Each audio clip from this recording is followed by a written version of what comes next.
cierra los ojos e imagina un mapa del mundo.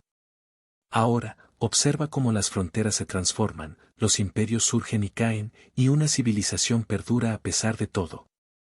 Esta es la historia de China, una tierra que ha experimentado más cambios y continuidad que quizás cualquier otra en la Tierra.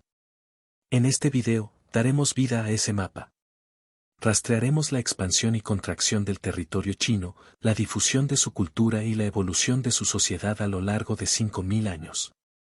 Nuestro viaje a través del vasto tapiz de la historia china comienza en las brumosas profundidades de la prehistoria, a lo largo de las fértiles orillas de los ríos Amarillo y Yangtze. Aquí, hace más de 5.000 años, se asentaron las primeras semillas de la civilización china. Estas imponentes vías fluviales, que serpenteaban por el corazón de lo que luego sería China, proporcionaron las condiciones perfectas para el florecimiento de los primeros asentamientos humanos. Al retroceder en el tiempo, nos encontramos con el hombre de Pekín, una especie de Homo erectus que habitó la región hace unos 750.000 años. Estos antiguos ancestros dejaron herramientas de piedra y evidencia del uso del fuego, lo que presagia los primeros atisbos de ingenio humano en la tierra que se convertiría en China. Pero fue el Neolítico, que comenzó alrededor del 10.000 AC, el que sentó las bases para el auge de la civilización china. La cultura del Yangtze, que surgió alrededor del 5000 AC, marcó un avance significativo. Estos primeros agricultores cultivaban mijo a lo largo del río Amarillo, creando fuentes de alimento estables que permitieron el crecimiento de sus poblaciones. Elaboraron exquisita cerámica pintada, adornada con patrones geométricos nadando y animales estilizados, mostrando una sensibilidad artística que influiría en la estética china durante milenios. Los habitantes del Yangtze vivían en pequeñas aldeas. Sus viviendas, excavadas parcialmente en el suelo para aislarlas, sentaron las bases para una vida agrícola sedentaria.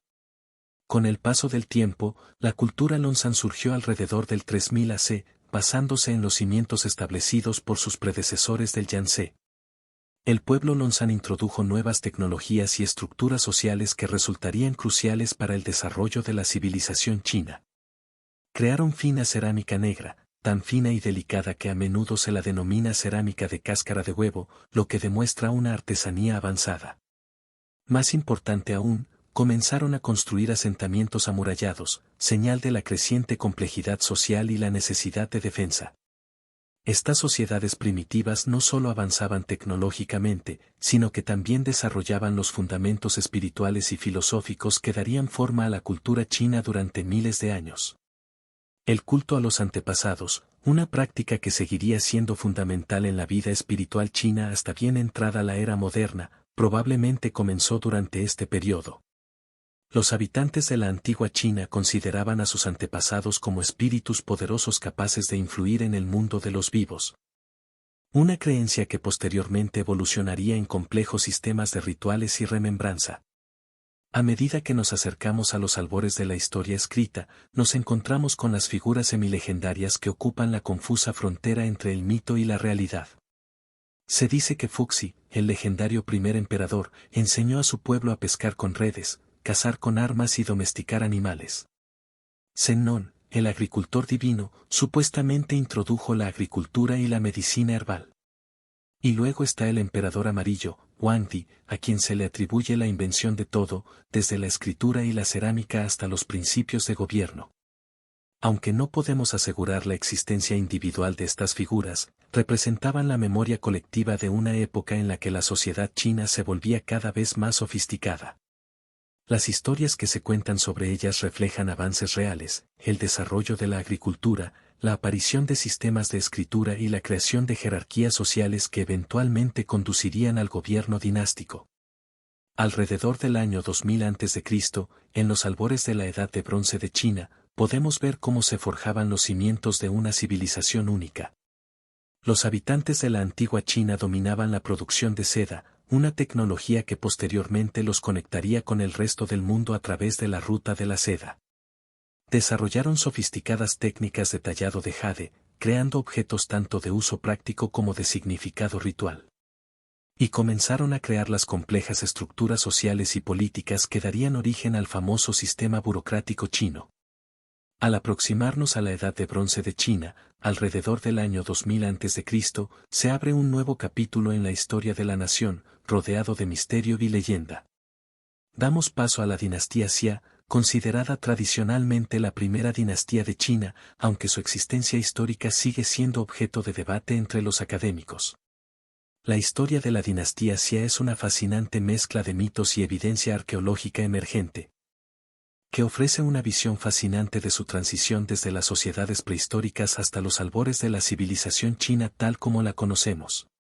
Según textos antiguos como los registros del gran historiador de Sima Qian, la dinastía Xia fue fundada por el legendario Yu el Grande.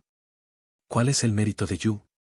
Sus heroicos esfuerzos para controlar las catastróficas inundaciones que amenazaron a las primeras comunidades agrícolas a lo largo del río Amarillo.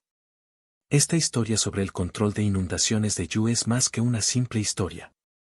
Simboliza la creencia china temprana en el deber del gobernante de mantener la armonía entre la humanidad y la naturaleza, un concepto que moldearía la filosofía china durante milenios. Sin embargo, el mayor legado de Yu pudo haber sido el establecimiento del gobierno hereditario. Esto marcó una transición crucial del liderazgo tribal a un sistema monárquico centralizado, sentando las bases para el ciclo dinástico que definiría la historia china durante los siguientes 4000 años. El periodo Xia, si existió como se describe en textos posteriores, representó el primer paso hacia las complejas estructuras políticas que eventualmente evolucionarían hasta convertirse en el famoso sistema burocrático chino. Pero aquí es donde la cosa se pone interesante.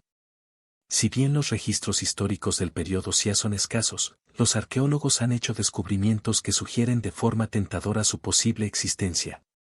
El yacimiento de Erletus, en la provincia de Henan, ha revelado evidencia de una cultura avanzada de la Edad de Bronce, que incluye estructuras palaciegas, sofisticadas herramientas de bronce y exquisitos artefactos de jade.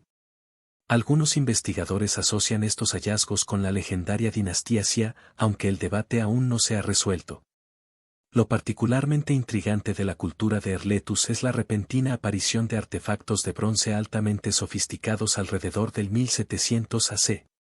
Esto marca un avance tecnológico significativo con respecto al neolítico que exploramos anteriormente.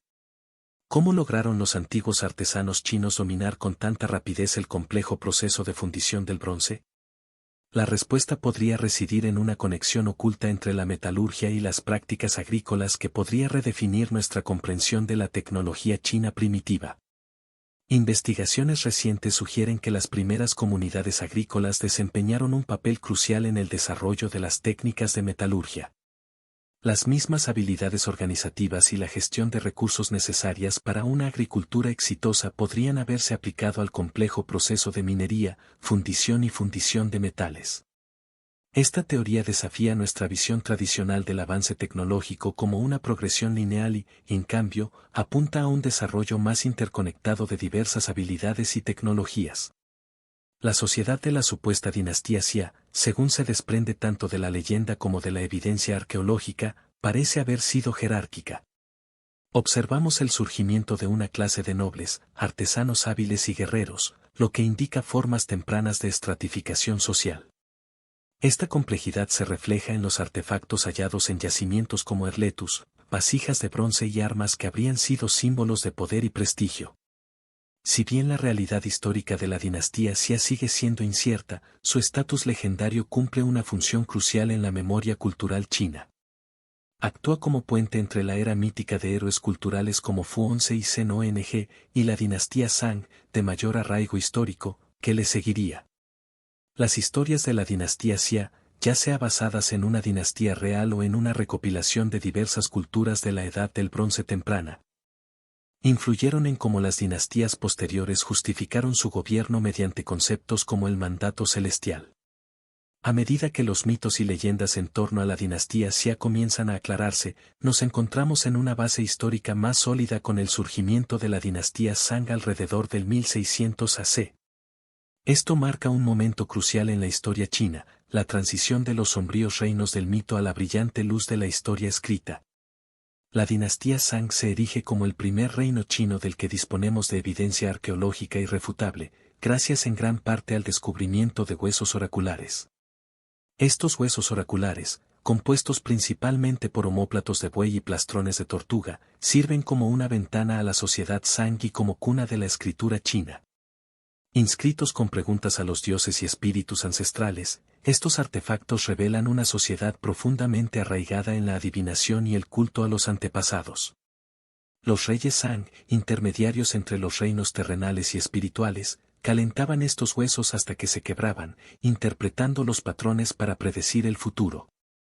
Esta práctica no solo arroja luz sobre las creencias religiosas Zhang, sino que también nos proporciona los primeros ejemplos de caracteres chinos. Un sistema de escritura que evolucionaría a lo largo de milenios hasta convertirse en la compleja escritura logográfica que se utiliza hoy en día. Los Zhang establecieron su capital en Jin, cerca de la actual Anyang, en la provincia de Henan. Las excavaciones en este yacimiento han revelado un sofisticado centro urbano con impresionantes complejos palaciegos, talleres y lugares rituales.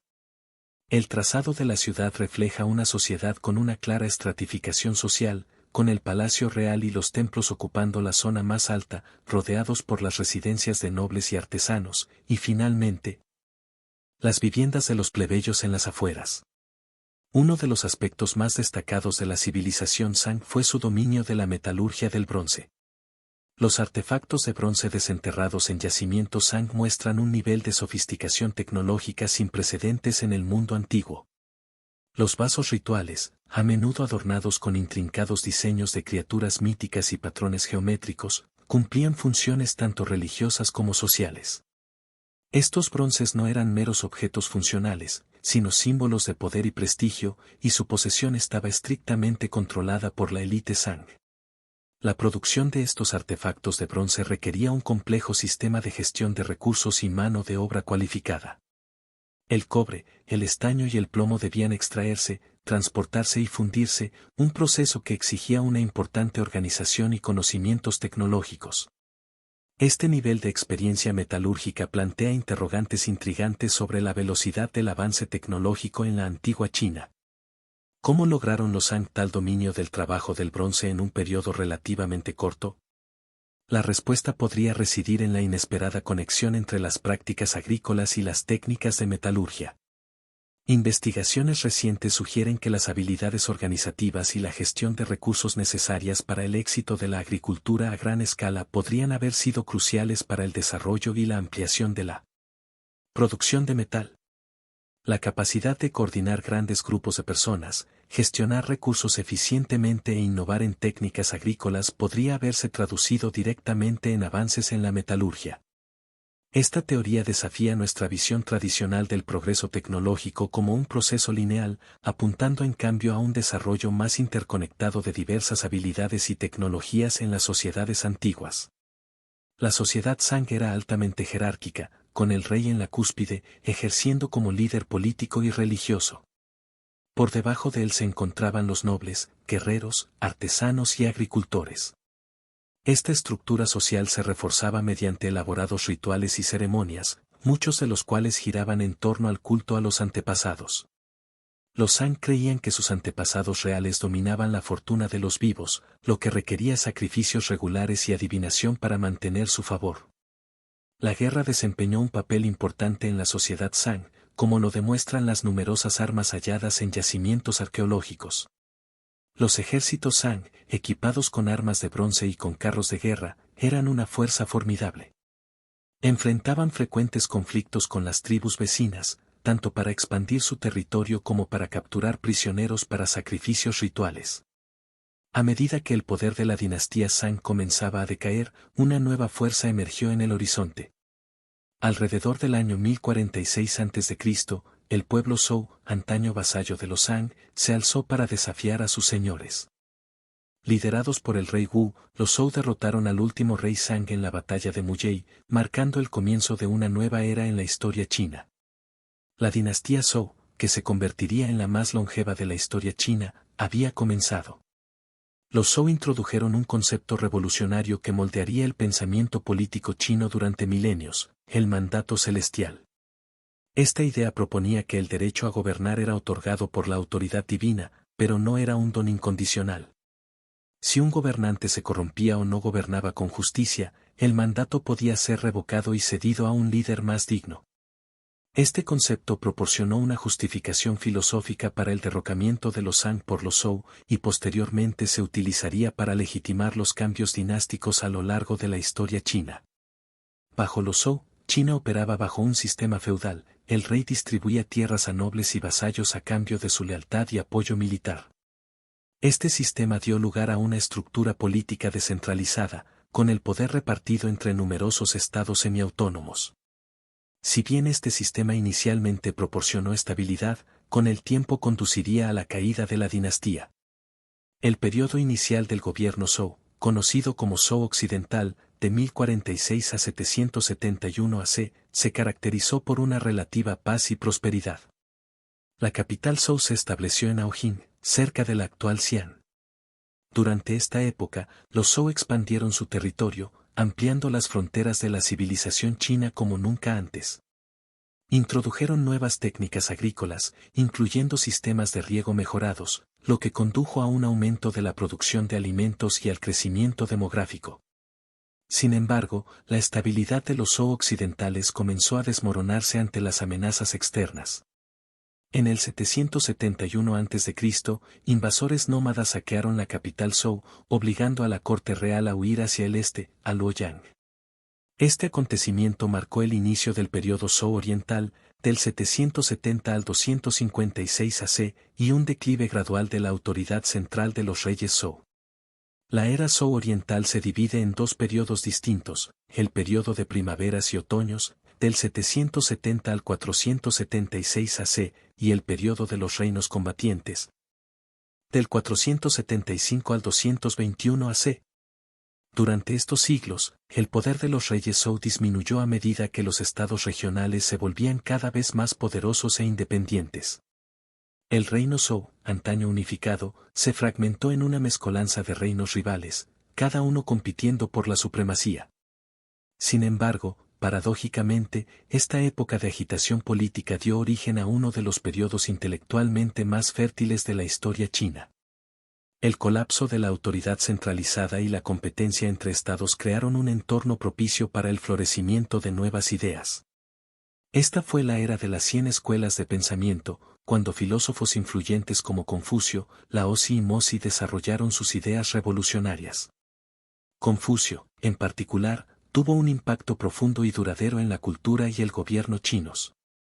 Su énfasis en el cultivo de la moral, las relaciones sociales adecuadas y la meritocracia en el gobierno moldearía la sociedad china durante miles de años. Por otro lado, la filosofía taoísta de Laozi ofrecía un contrapunto al pensamiento confuciano, enfatizando la armonía con la naturaleza y el concepto de Wu Wei, o inacción. El periodo Zhou oriental también presenció importantes avances tecnológicos. La adopción generalizada de herramientas de hierro revolucionó la agricultura y la guerra. Los sofisticados sistemas de riego expandieron las tierras cultivables, lo que condujo a un aumento de la producción de alimentos. En el ámbito militar, la invención de la ballesta transformó el panorama de la batalla, mientras que las innovaciones en la tecnología de la guerra de asedio permitieron la conquista de ciudades fuertemente fortificadas. A medida que avanzaba el periodo de los estados en guerra, la guerra entre los estados rivales se volvió cada vez más intensa y sofisticada. Grandes ejércitos se enfrentaron en batallas épicas, con decenas de miles de soldados en cada bando. Este periodo presenció el auge de estrategas militares como Sun Tzu, cuyo tratado El arte de la guerra sigue teniendo influencia hasta nuestros días. A pesar de la erosión gradual de la autoridad Zhou, el legado cultural y político de la dinastía perduró. El periodo Zhou presenció la codificación de muchos aspectos de la cultura china que persistirían durante milenios, incluyendo el énfasis en el culto a los antepasados, el uso del mandato celestial para justificar la autoridad política y el desarrollo de un sofisticado sistema burocrático. A medida que la influencia de la dinastía Zhou se desvanecía, China entró en un periodo de intensa transformación que transformaría su panorama político para siempre. El periodo de los estados combatientes, marcado por una feroz competencia y una rápida innovación, sentó las bases para un momento crucial en la historia china. El auge de la dinastía Qin y la unificación de China bajo su primer emperador. En el año 221 a.C., Qin Shi Huang, el ambicioso gobernante del estado de Yin, logró lo que muchos creían imposible. Derrotó al último de sus rivales y se autoproclamó el primer emperador de una China unificada.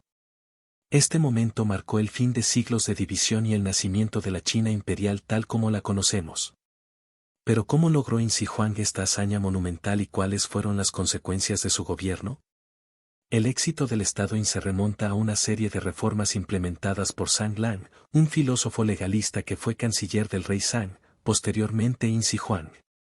Estas reformas enfatizan leyes estrictas, castigos severos y una burocracia meritocrática.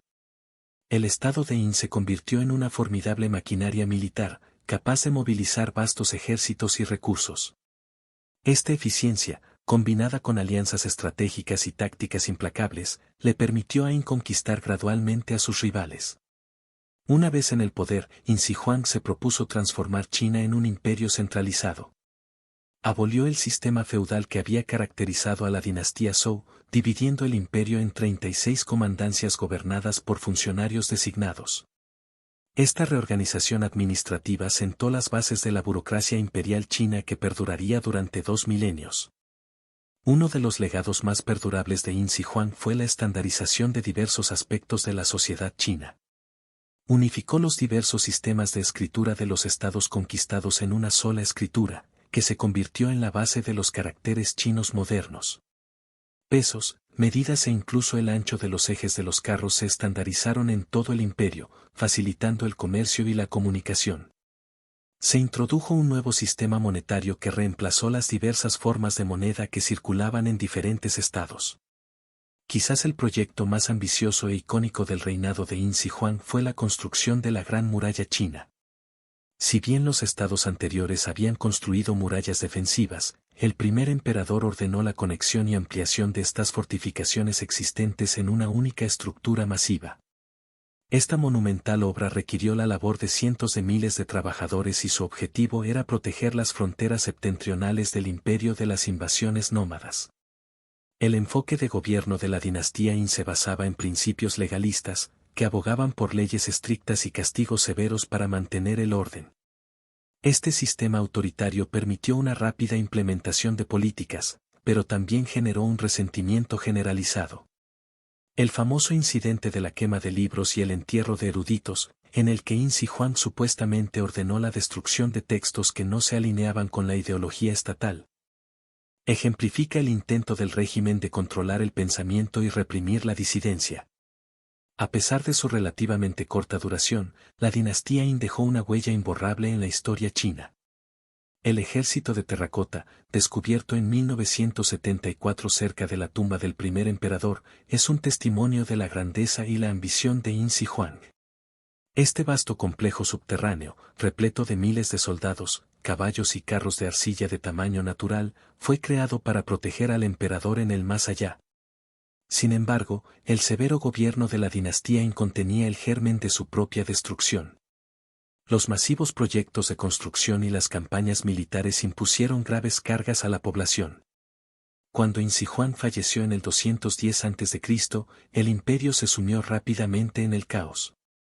Estallaron rebeliones por todo el territorio y, en 4 años, la dinastía Yin se derrumbó. De las cenizas de la caída de la dinastía Yin, emergió una nueva potencia que moldearía la civilización china durante siglos. La caída del imperio de Yin Shi Huang en el 206 a.C. dejó un vacío de poder, pero también brindó valiosas lecciones a quienes aspiraban a gobernar China. ¿Cómo podría una nueva dinastía evitar los obstáculos que condenaron a los Yin? La respuesta residía en un delicado equilibrio entre fuerza y flexibilidad, centralización y compromiso. Liu Ban, un hombre de origen humilde que llegó a convertirse en un poderoso líder rebelde, aprovechó esta oportunidad. Derrotó a sus rivales y estableció la dinastía Han en el 202 a.C., marcando el comienzo de una era que se conocería como la Edad de Oro de China. A diferencia de las duras políticas legalistas de la dinastía Yin, Liu Ban y sus sucesores reconocieron la necesidad de un enfoque de gobierno más sostenible. El éxito de la dinastía Han se basó en su capacidad para aprender del pasado e innovar para el futuro. Conservaron muchas de las reformas administrativas eficaces de la dinastía Yin, como la escritura y las medidas estandarizadas, pero suavizaron el rígido sistema legal. Los emperadores Han adoptaron el confucianismo como ideología de Estado, haciendo hincapié en la educación moral y la piedad filial. Esta transición del legalismo puro a una combinación de ética confuciana y gobernanza práctica resultó ser una fórmula ganadora. Una de las innovaciones más significativas del periodo Han fue el desarrollo del sistema de exámenes imperial. Este enfoque meritocrático de la burocracia permitió que personas talentosas de todas las clases sociales ocuparan puestos gubernamentales basándose en sus conocimientos y habilidades, en lugar de por su nacimiento o conexiones. Los exámenes, que evaluaban a los candidatos sobre los clásicos confucianos y otras materias, se convirtieron en una piedra angular del gobierno chino durante más de 2 milenios. Bajo el dominio Han, China experimentó una expansión territorial sin precedentes. El emperador Wu de Han, quien reinó del 141 al 87 AC, lanzó campañas militares que expandieron las fronteras del imperio mucho más allá de las de Yin. Estas conquistas pusieron bajo el control de los Han nuevas tierras, recursos y pueblos, incluyendo partes de Corea, Vietnam y Asia Central. Esta expansión tuvo consecuencias de gran alcance, entre ellas el establecimiento de la famosa red comercial de la Ruta de la Seda. Esta conectaba a China con tierras lejanas, facilitando el intercambio de bienes, ideas y tecnologías. La seda china, muy apreciada en el Imperio Romano, viajó hacia el oeste, mientras que productos exóticos como la uva y la alfalfa llegaron a China. Pero quizás lo más importante es que la ruta de la seda se convirtió en un canal de intercambio cultural. El budismo, que influiría profundamente en el pensamiento y el arte chinos, llegó a China por primera vez durante este periodo. La dinastía Han experimentó notables avances en ciencia y tecnología. La invención del papel, alrededor del año 105 después de Cristo por Cai Lun, revolucionó la gestión de registros y la difusión del conocimiento. Las mejoras en la metalurgia dieron lugar a mejores herramientas y armas. El sismógrafo, inventado por Zhang Geng en el año 132 después de Cristo, demostró la sofisticación del pensamiento científico de la dinastía Han. En medicina, el canon interno del emperador amarillo, compilado durante esta época, sentó las bases de la medicina tradicional china. A pesar de sus numerosos logros, la dinastía Han enfrentó importantes desafíos. Las intrigas cortesanas, las luchas de poder entre emperatrices y funcionarios, y la creciente influencia de los eunucos en la corte imperial contribuyeron a periodos de inestabilidad. El imperio también se enfrentó a amenazas externas, en particular las provenientes de la Confederación Nómada de Jiangnu, al norte. Las tensiones sobre el sistema Han se hicieron cada vez más evidentes en sus últimos años. Los elevados impuestos para financiar las campañas militares y los exorbitantes gastos de la corte provocaron disturbios campesinos. La rebelión de los turbantes amarillos del año 184 después de Cristo, aunque finalmente reprimida, reveló profundos problemas sociales y económicos. La autoridad del gobierno central se debilitó gradualmente y surgieron poderosos caudillos regionales. A medida que se debilitaba el control del poder de la dinastía Han, China se encontraba al borde de una nueva era que transformaría su panorama político y cautivaría la imaginación de las generaciones venideras. La caída de los Han en el año 220 después de Cristo no solo marcó el fin de un imperio. Inició un periodo de intensa rivalidad y heroísmo legendario conocido como el periodo de los Tres Reinos. Pero las semillas de esta época tumultuosa se sembraron mucho antes de que el último emperador Han abdicara. Los factores ambientales, a menudo ignorados por los historiadores, desempeñaron un papel crucial en la decadencia del imperio. Las sequías e inundaciones prolongadas perturbaron la agricultura, provocando escasez de alimentos y malestar social. Estos desastres naturales, sumados a los altos impuestos y la corrupción que asolaron a los últimos Han, crearon una tormenta perfecta que finalmente desgarraría el imperio. El periodo de los Tres Reinos, que abarca del 220 de Calle al 280 DC, vio a China dividida en tres estados rivales, Wei al norte, Zhou al sur y Wu al sureste. Cada uno de estos reinos estaba liderado por ambiciosos caudillos que reclamaban el derecho a gobernar toda China. Wei, fundado por el astuto estratega Cao Cao, controlaba la fértil llanura del norte de China y la antigua capital de la dinastía Han, Luoyang. Zhou, fundada por el virtuoso Liu Bei, dominó la montañosa cuenca de Sichuan. Wu, bajo el liderazgo de San Wan, dominó el delta del río Yangtze y las regiones costeras del sur. Esta era de división dio origen a algunas de las figuras más emblemáticas de la historia china. Cao Cao, conocido por su genio militar y perspicacia política, sentó las bases del dominio de Wei. Liu Bei, quien afirmaba descender de la línea imperial Han, encarnó los ideales confucianos de lealtad y rectitud. Sus hermanos de sangre, Guan Yu y Zhang Fei, se convirtieron en símbolos de lealtad inquebrantable, posteriormente deificados en la religión popular china. San Wan, el más joven de los tres principales contendientes, demostró ser un gobernante competente que defendió con éxito a Wu contra sus vecinos más poderosos durante décadas. El periodo de los tres reinos se caracterizó por una guerra casi constante, ya que cada estado buscaba reunificar China bajo su bandera. Este conflicto continuo condujo a avances significativos en la tecnología y la estrategia militar. La famosa batalla de los acantilados rojos en el año 208 después de Cristo, donde las fuerzas combinadas de San Wan y Liu Bei derrotaron a la enorme armada de Cao Cao, demostró la importancia de la guerra naval y las tácticas astutas. La batalla también destacó el papel de brillantes estrategas como Su Zheliang, cuyos ingeniosos planes e inventos se convirtieron en leyenda. A pesar del caos bélico, este periodo fue testigo de notables desarrollos culturales y tecnológicos. La necesidad de una comunicación eficiente en tiempos de conflicto impulsó mejoras en las técnicas de fabricación de papel, basándose en la invención del papel durante la dinastía Han.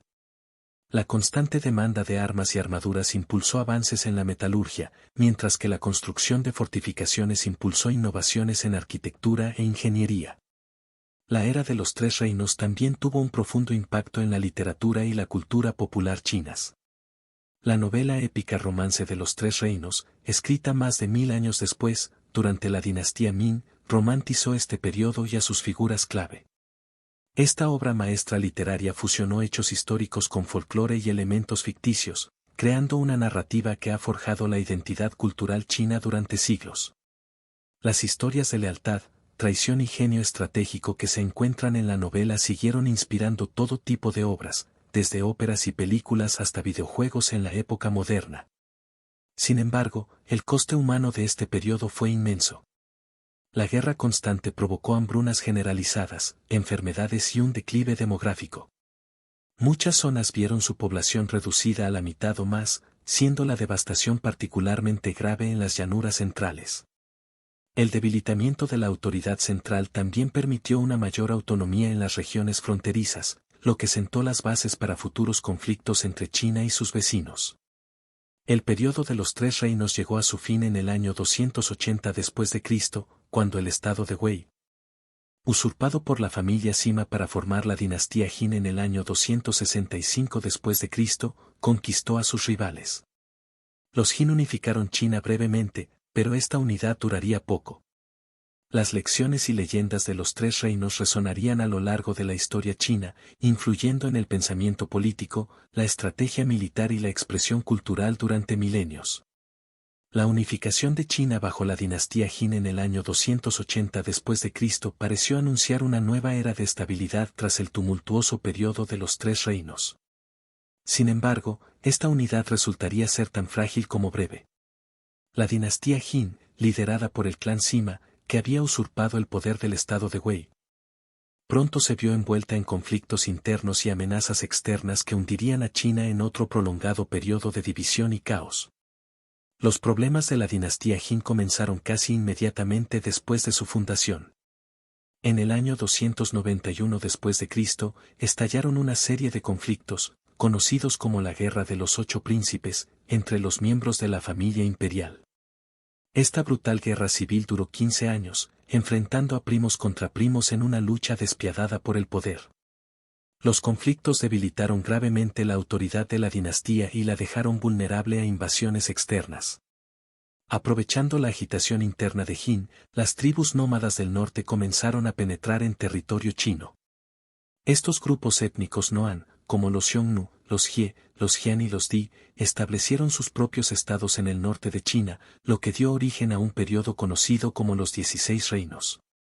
Esta era, que duró del 304 al 439 DC, presenció una rápida sucesión de dinastías efímeras y guerras constantes entre estados rivales.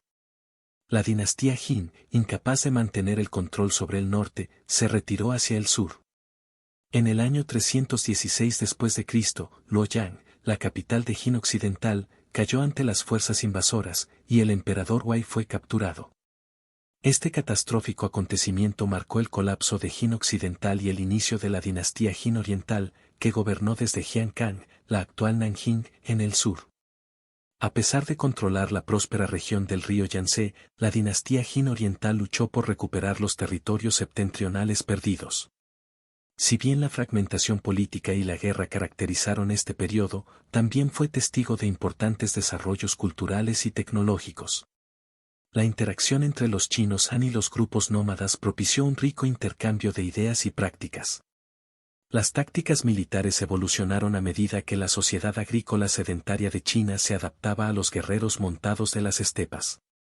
El arte y la arquitectura experimentaron nuevas influencias, fusionando estilos tradicionales chinos con motivos y técnicas de Asia Central. El budismo, que había comenzado a extenderse a finales de la dinastía Han, floreció en esta época de incertidumbre política. Muchos gobernantes de los diversos reinos patrocinaron templos y monasterios budistas, considerando la religión como un medio para legitimar su gobierno y unificar a sus diversas poblaciones. La construcción de las grutas de Yong'an cerca de Dutong, iniciada por la dinastía Wei del Norte en el año 460 después de Cristo, constituye un testimonio de la creciente influencia del budismo en la cultura china. A pesar del caos político, este periodo presenció avances tecnológicos y científicos. La constante demanda de armas y fortificaciones impulsó innovaciones en metalurgia e ingeniería. La necesidad de una comunicación eficiente en tiempos de guerra impulsó mejoras en las técnicas de fabricación de papel y el desarrollo de nuevos estilos de escritura. La fragmentación de China durante este periodo tuvo profundas repercusiones a largo plazo en la sociedad y la cultura chinas. La migración de los chinos al sur propició el rápido desarrollo y el cinismo de la región del río Yangtze, que adquiriría una importancia creciente en dinastías posteriores. La interacción con pueblos no Han del norte introdujo nuevas costumbres, gastronomía y estilos de vestir que se integrarían en la cultura china. A medida que avanzaba el siglo V, el panorama político comenzó a estabilizarse. En el norte, el clan Tuoba y el pueblo Xianbei fundaron la dinastía Wei del norte en el año 386 después de Cristo. Mediante una combinación de conquista militar y matrimonios diplomáticos, la dinastía Wei del norte consolidó gradualmente su poder, conquistando o absorbiendo a muchos de los demás estados del norte. Esto sentó las bases para el siguiente gran periodo de la historia china, las dinastías del norte y del sur. A medida que la dinastía Wei del norte consolidaba su poder en el norte, surgió un complejo entramado de estados rivales en el sur, sentando las bases para un periodo conocido como las dinastías del norte y del sur.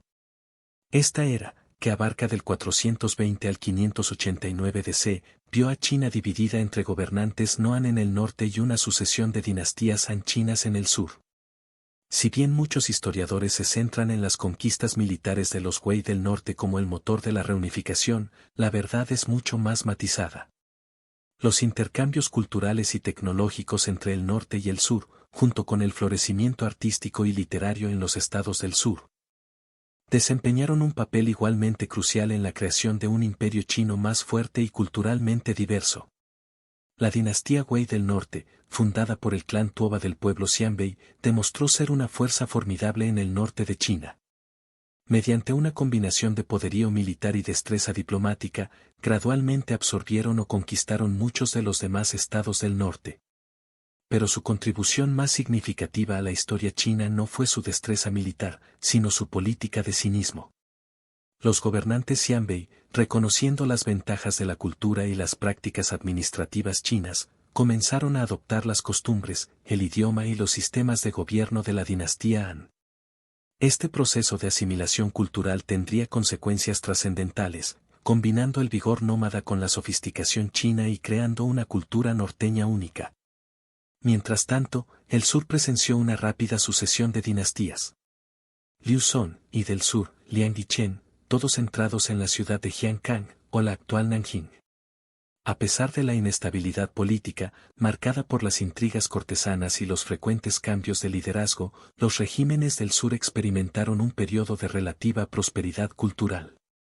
El delta del río Yangtze se convirtió en un refugio para las élites chinas aunque huían de la agitación del norte, lo que propició una concentración de talento intelectual y artístico en las cortes sureñas. Este periodo fue testigo de una época dorada para el budismo en China. La religión, que había ido ganando terreno lentamente desde su introducción durante la dinastía Han, floreció bajo el patrocinio de los gobernantes tanto del norte como del sur. Templos rupestres monumentales, como los grados de Yonggang y Longmen, fueron excavados en las paredes de los acantilados, con sus paredes adornadas con intrincadas esculturas y pinturas budistas. Estos sitios no solo sirvieron como centros de devoción religiosa, sino también como escaparates de la integración de la iconografía budista india con las tradiciones artísticas chinas. La época de las dinastías del norte y del sur también estuvo marcada por importantes avances en la literatura, la pintura y la caligrafía. Las cortes del sur, en particular, se convirtieron en centros de actividad literaria. Poetas como Dao Yuanmin y Xie Linjun fueron pioneros en nuevas formas de poesía, mientras que los cuatro parangones de la caligrafía, Wang Ziji, Wang Xianji, Xian y Xiesuan, elevaron el arte de la escritura a nuevas cotas de refinamiento estético. Estos logros culturales tendrían un impacto duradero en la civilización china, influyendo en las tradiciones artísticas y literarias de los siglos venideros. A pesar de la división política, este periodo fue testigo de notables innovaciones tecnológicas. Las mejoras en las técnicas de herrería propiciaron el desarrollo de mejores herramientas y armas. Los proyectos de ingeniería hidráulica, como la construcción de canales y sistemas de riego, contribuyeron a aumentar la productividad agrícola. En el sur, se expandió el cultivo del arroz, mientras que en el norte se introdujeron nuevos cultivos resistentes a la sequía. Estos avances agrícolas impulsaron el crecimiento poblacional y el desarrollo económico en ambas regiones. La era de la división no estuvo exenta de desafíos. Tanto el norte como el sur se vieron afectados por intrigas cortesanas, golpes militares y luchas de poder. Los frecuentes cambios de liderazgo y las alianzas cambiantes crearon un clima de inestabilidad política. Sin embargo, esta misma inestabilidad pudo haber contribuido al dinamismo cultural y tecnológico de la época, ya que los estados rivales competían no solo en el campo de batalla, sino también en los ámbitos de la cultura y la innovación. Al acercarse el final del siglo VI, el escenario estaba preparado para la reunificación. El ascenso de la dinastía Sui, liderada por el emperador Wen Yangjian, pondría fin al periodo de división en el año 589 después de Cristo. Aprovechando las fortalezas tanto del norte como del sur, los Sui sentarían las bases para una nueva era de gobierno imperial centralizado, allanando el camino para el florecimiento cultural y político de la dinastía Tang. Al final del siglo VI, China se encontraba al borde de una transformación monumental. El ascenso de la dinastía Sui en el año 581 después de Cristo marcó no solo el fin de siglos de división, sino el comienzo de una nueva era que sentaría las bases de la Edad de Oro de China. Si bien muchos se centran en la gran unificación, el verdadero catalizador del éxito de la dinastía Tang permanece oculto en las sombras de la historia. ¿Qué sucedió exactamente durante esos breves 37 años de gobierno Sui que sentaron las bases para logros culturales y políticos tan sin precedentes? La dinastía Sui, fundada por el emperador Wen Yangjian, emergió de la agitación del periodo de las dinastías del norte y del sur con una visión clara: restaurar el gobierno imperial centralizado y unificar a China una vez más. Aprovechando las fortalezas tanto del norte como del sur, el emperador Wen implementó profundas reformas políticas y administrativas que definirían el gobierno chino durante siglos. Estandarizó las leyes, restableció el sistema de exámenes imperiales y fortaleció la autoridad central, creando un modelo de gobierno que la dinastía Tang posteriormente perfeccionaría. Uno de los legados más ambiciosos y perdurables de la dinastía Sui fue la construcción del Gran Canal. Esta vasta vía fluvial, con una extensión de más de 1.700 kilómetros, conectaba el río Amarillo, al norte, con el río Yangtze, al sur. Más que una simple maravilla de la ingeniería, el Gran Canal sirvió como arteria vital para el comercio, el transporte militar y la integración económica entre el norte y el sur de China. Su finalización facilitó el intercambio de bienes, ideas y culturas, sentando las bases para el carácter cosmopolita de la dinastía Tang. Los proyectos de infraestructura de los Sui se extendieron mucho más allá del Gran Canal. El emperador Wen y su sucesor, el emperador Yang, emprendieron enormes obras de construcción, construyendo carreteras, puentes y fortificaciones por todo el imperio.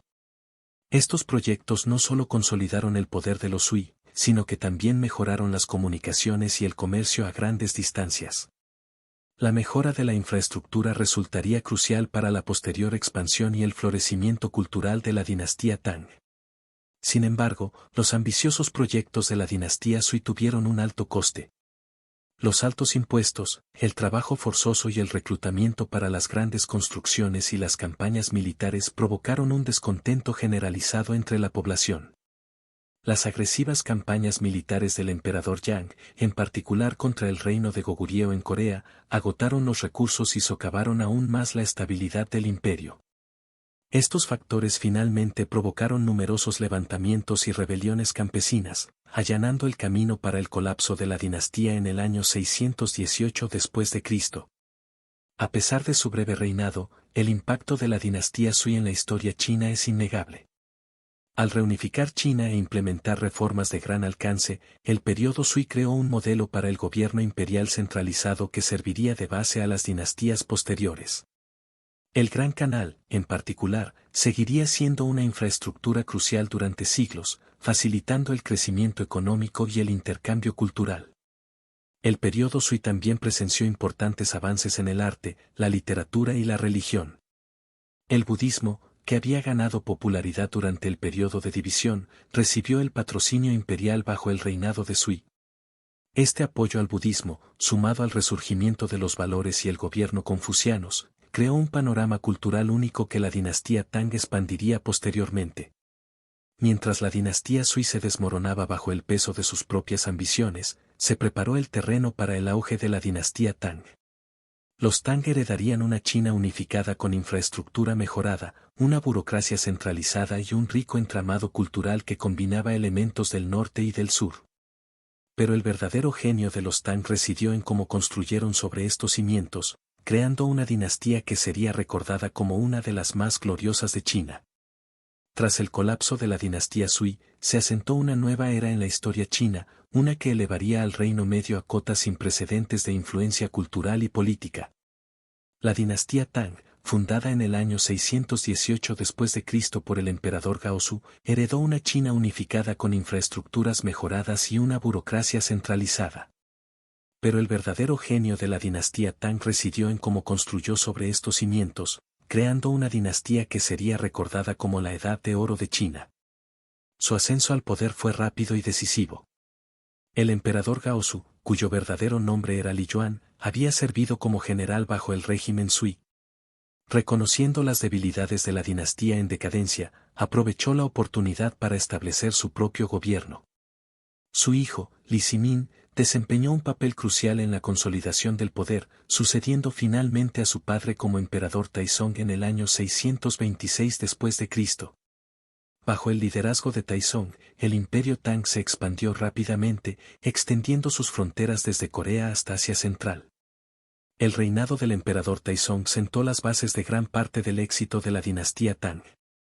Refinó el sistema de exámenes para el servicio civil, promoviendo una burocracia meritocrática basada en los principios confucianos. Este sistema, que se convertiría en modelo para dinastías posteriores, permitió que personas talentosas de diversos orígenes ocuparan puestos gubernamentales. El resultado fue una administración altamente eficiente capaz de gobernar con eficacia un vasto y complejo imperio. La capital de la dinastía Tang, Chang'an, o la actual Oncean, se convirtió en la ciudad más grande y cosmopolita del mundo en su época. Con una población de más de 1 millón de habitantes, eclipsaba a las ciudades europeas contemporáneas. Las amplias calles cuadriculadas de Chang'an estaban repletas de mercados que vendían productos de toda Asia y más allá. Comerciantes, eruditos y diplomáticos de lugares tan lejanos como Persia, Arabia e incluso el Imperio bizantino paseaban por sus avenidas, creando un crisol de culturas e ideas.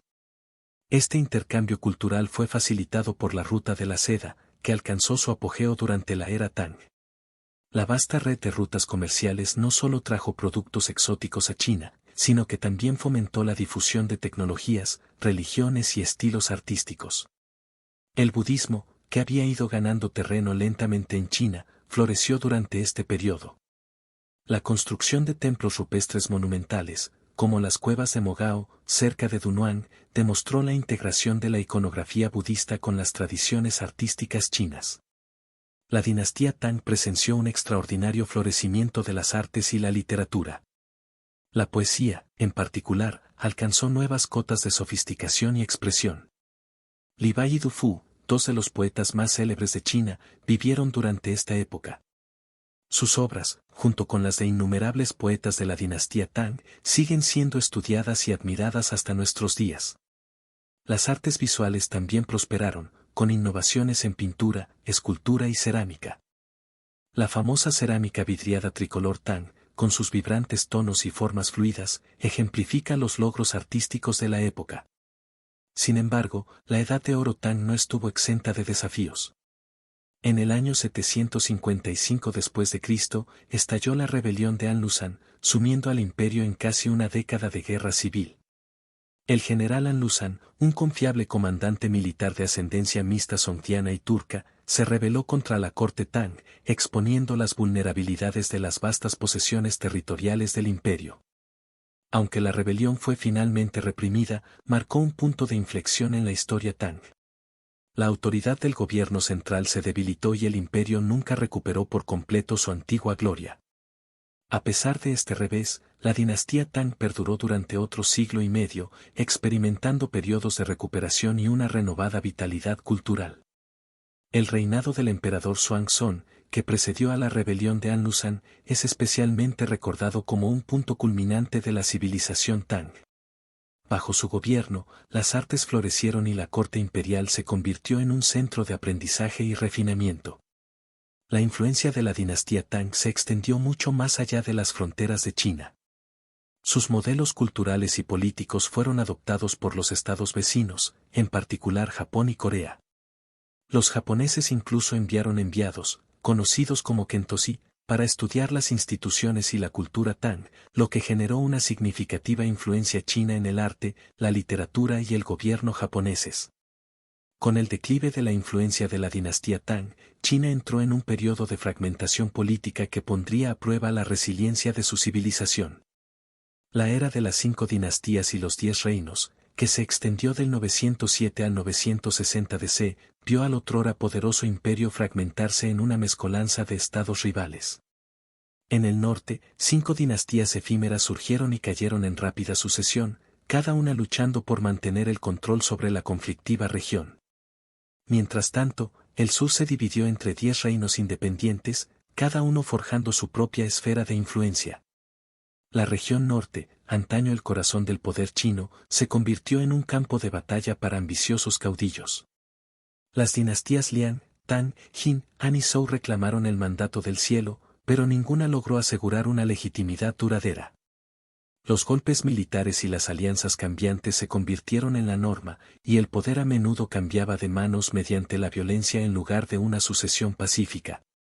Esta inestabilidad se vio impulsada por la creciente influencia de los gobernadores militares, o Hieduxi, quienes habían alcanzado una autonomía significativa a finales del periodo Tang. Estas poderosas figuras a menudo actuaban como caudillos de facto, controlando vastos territorios y recursos, lo que convertía la reunificación en un desafío abrumador. En contraste, los reinos del sur gozaron de relativa estabilidad y prosperidad. Ciudades como Jiangzhou y Hangzhou florecieron como centros comerciales y culturales. Los reinos Wu, Tang del sur, Ming, Chu y Buyi, entre otros, se beneficiaron de las tierras fértiles y las extensas vías fluviales de la región. La agricultura prosperó y el comercio marítimo se expandió, conectando a China con el sudeste asiático y más allá. Esta vitalidad económica permitió a los estados del sur preservar y desarrollar los logros culturales de la era Tang, incluso mientras el norte se encontraba sumido en conflictos. A pesar del caos político, este periodo fue testigo de notables desarrollos culturales y tecnológicos. La fragmentación del poder permitió el florecimiento de culturas regionales, cada una con sus propias tradiciones artísticas y literarias. poetas y pintores encontraron mecenas en las cortes de diversos reinos, lo que dio origen a un panorama cultural diverso y vibrante. El arte de la cerámica alcanzó nuevas cotas, con la producción de exquisita porcelana que posteriormente sería apreciada en todo el mundo. El budismo continuó ejerciendo una poderosa influencia en la sociedad china durante esta época. Los monasterios solían servir como centros de aprendizaje y cultura, preservando el conocimiento en tiempos turbulentos. Simultáneamente, se gestaba un nuevo movimiento intelectual. Comenzó a surgir el pensamiento neoconfuciano, que fusionaba la ética confuciana tradicional con elementos del budismo y el taoísmo. Esta síntesis filosófica tendría profundas implicaciones para la vida intelectual china de los siglos venideros. Este periodo también presenció importantes avances tecnológicos, en particular en los ámbitos de la agricultura y la guerra. Las técnicas de riego mejoradas y la introducción de nuevas variedades de cultivos contribuyeron a aumentar la producción de alimentos, impulsando el crecimiento demográfico, incluso en tiempos de inestabilidad política. En el ámbito militar, la guerra constante impulsó innovaciones en armamento y tácticas. El uso de la pólvora, desarrollada inicialmente durante la dinastía Tang, comenzó a extenderse, aunque aún no se había alcanzado su máximo potencial como arma. A medida que avanzaba el periodo de las 5 dinastías y los 10 reinos, el sueño de la reunificación nunca se desvaneció del todo. En el año 960 después de Cristo, un exgeneral militar llamado Zhao Guanyin tomó el poder mediante un golpe de estado, autodeclarándose emperador Taizu y fundando la dinastía Song. Mediante una combinación de destreza militar y habilidad diplomática, Zhao gradualmente logró reinstaurar gran parte de China bajo un gobierno centralizado. La reunificación Song marcó el fin de esta época tumultuosa y el comienzo de un nuevo capítulo en la historia china. La dinastía Song, fundada en el año 960 después de Cristo, inauguró un periodo de notable transformación que transformaría el futuro de China de maneras que pocos podrían haber imaginado. Si bien la fuerza militar aseguró el trono al emperador Taizu, fue un cambio sorprendente en el gobierno que sentó las bases para siglos de innovación y florecimiento cultural. El ascenso de funcionarios académicos a puestos de poder marcó un punto de inflexión en la historia china, creando un sistema meritocrático que tendría consecuencias trascendentales. En el centro de esta transformación se encontraba el sistema de exámenes del servicio civil, que alcanzó nuevas cotas de sofisticación durante la era Song. Estas rigurosas pruebas, basadas en los clásicos confucianos y otras obras académicas, permitieron a personas talentosas de todas las clases sociales acceder al servicio público. Esta meritocracia fomentó una clase de burócratas altamente cualificados que aportaron sus conocimientos y habilidades a la compleja tarea de gobernar un vasto imperio. El énfasis en la educación y la erudición impregnó la sociedad, lo que condujo a un aumento de las tasas de alfabetización y a la difusión generalizada del conocimiento. El periodo Song fue testigo de una explosión de innovación tecnológica que transformaría no solo a China, sino al mundo entero. La invención de la imprenta de tipos móviles por Bi Zheng alrededor del año 1040 después de Cristo revolucionó la difusión de la información. Los libros, antes laboriosamente copiados a mano y disponibles solo para la élite, ahora podían producirse en masa y distribuirse ampliamente. Esta democratización del conocimiento aceleró el ritmo de la innovación en todos los campos de estudio. El panorama económico de China experimentó una profunda transformación durante la dinastía Song. El uso generalizado del papel moneda, un concepto que existía de forma rudimentaria anteriormente, se materializó plenamente. Esta innovación financiera facilitó el comercio a una escala sin precedentes, tanto dentro de China como a través de las fronteras internacionales. Los centros urbanos crecieron rápidamente, y Kaifeng, la capital de la dinastía Song, se convirtió en una de las ciudades más grandes y sofisticadas del mundo, con una población de más de 1 millón de habitantes. La ruta marítima de la seda floreció durante esta época, conectando a China con tierras lejanas mediante una vasta red de rutas comerciales marítimas.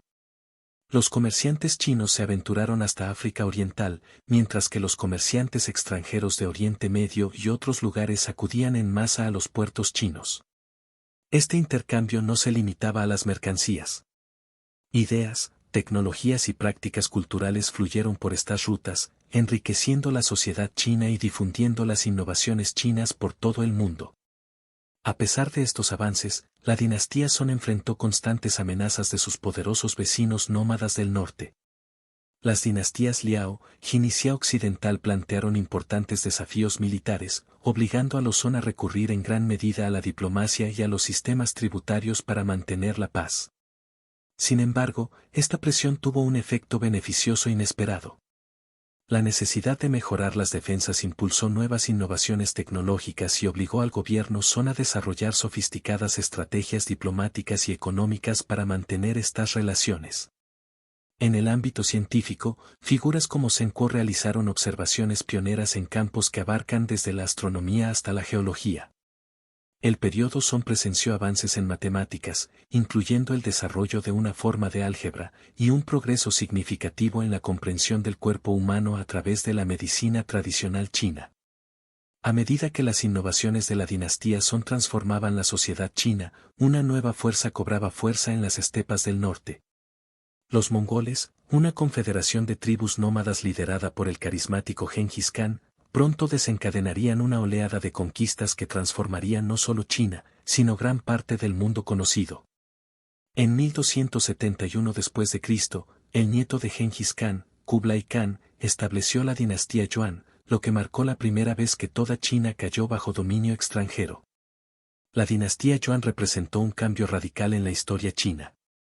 Kublai Khan, reconociendo la necesidad de adaptarse a la inmensidad y complejidad de China, trasladó su capital a Dadu, la actual Pekín, y se dedicó a crear un sistema de gobierno único que fusionaba las tradiciones mongolas y chinas. Esta fusión de culturas tendría consecuencias trascendentales, transformando todo, desde la administración hasta el arte y la gastronomía. Bajo el dominio mongol, China se convirtió en parte del mayor imperio terrestre contiguo de la historia. La Pax Mongólica, o Paz Mongol, creó oportunidades sin precedentes para el comercio y el intercambio cultural en toda Eurasia. La ruta de la seda, durante mucho tiempo un conducto para bienes e ideas, floreció como nunca antes. Comerciantes, diplomáticos y viajeros de lugares tan lejanos como Europa llegaron a China, trayendo consigo nuevas tecnologías, religiones y filosofías. Fue durante esta época que Marco Polo, el comerciante veneciano, emprendió su famoso viaje a China. Sus relatos sobre la riqueza, la sofisticación y la grandeza de la corte de Kublai Khan cautivaron la imaginación europea y despertaron un renovado interés por Oriente. Si bien algunos historiadores debaten la veracidad de los relatos de Polo, sus escritos sin duda desempeñaron un papel crucial en la configuración de la percepción occidental de China durante los siglos venideros. La dinastía Yuan experimentó avances significativos en diversos campos. La astronomía china floreció bajo el patrocinio mongol, con la construcción de observatorios y la creación de mapas estelares con una precisión sin precedentes. La producción de porcelana azul y blanca alcanzó nuevas cotas artísticas, convirtiéndose en un objeto de gran valor en toda Asia y, finalmente, en Europa. En el ámbito teatral, surgió la forma de drama musical Shahu, que fusionaba elementos de las tradiciones teatrales de Asia Central y China. Sin embargo, el periodo Yuan no estuvo exento de desafíos. Los mongoles instituyeron una rígida jerarquía social, con ellos mismos en la cima, seguidos por otros pueblos de Asia Central, luego los chinos del norte y, finalmente, los chinos del sur en la base. Este sistema, si bien inicialmente fue eficaz para mantener el control mongol, sembró el resentimiento entre la mayoría china Han. El énfasis mongol en el comercio y la afluencia de plata extranjera propiciaron importantes cambios económicos. El papel moneda se generalizó y la economía se monetizó cada vez más. Si bien esto trajo prosperidad a algunos, también condujo a inflación e inestabilidad financiera, especialmente en los últimos años de la dinastía. A medida que avanzaba el siglo XIV, la dinastía Yuan se enfrentó a desafíos crecientes. Los desastres naturales, como inundaciones y plagas, azotaban con una frecuencia alarmante. El río Amarillo cambió de curso en 1344, causando una devastación generalizada. Estas calamidades, sumadas a los altos impuestos y al resentimiento hacia el dominio mongol, alimentaron un descontento generalizado.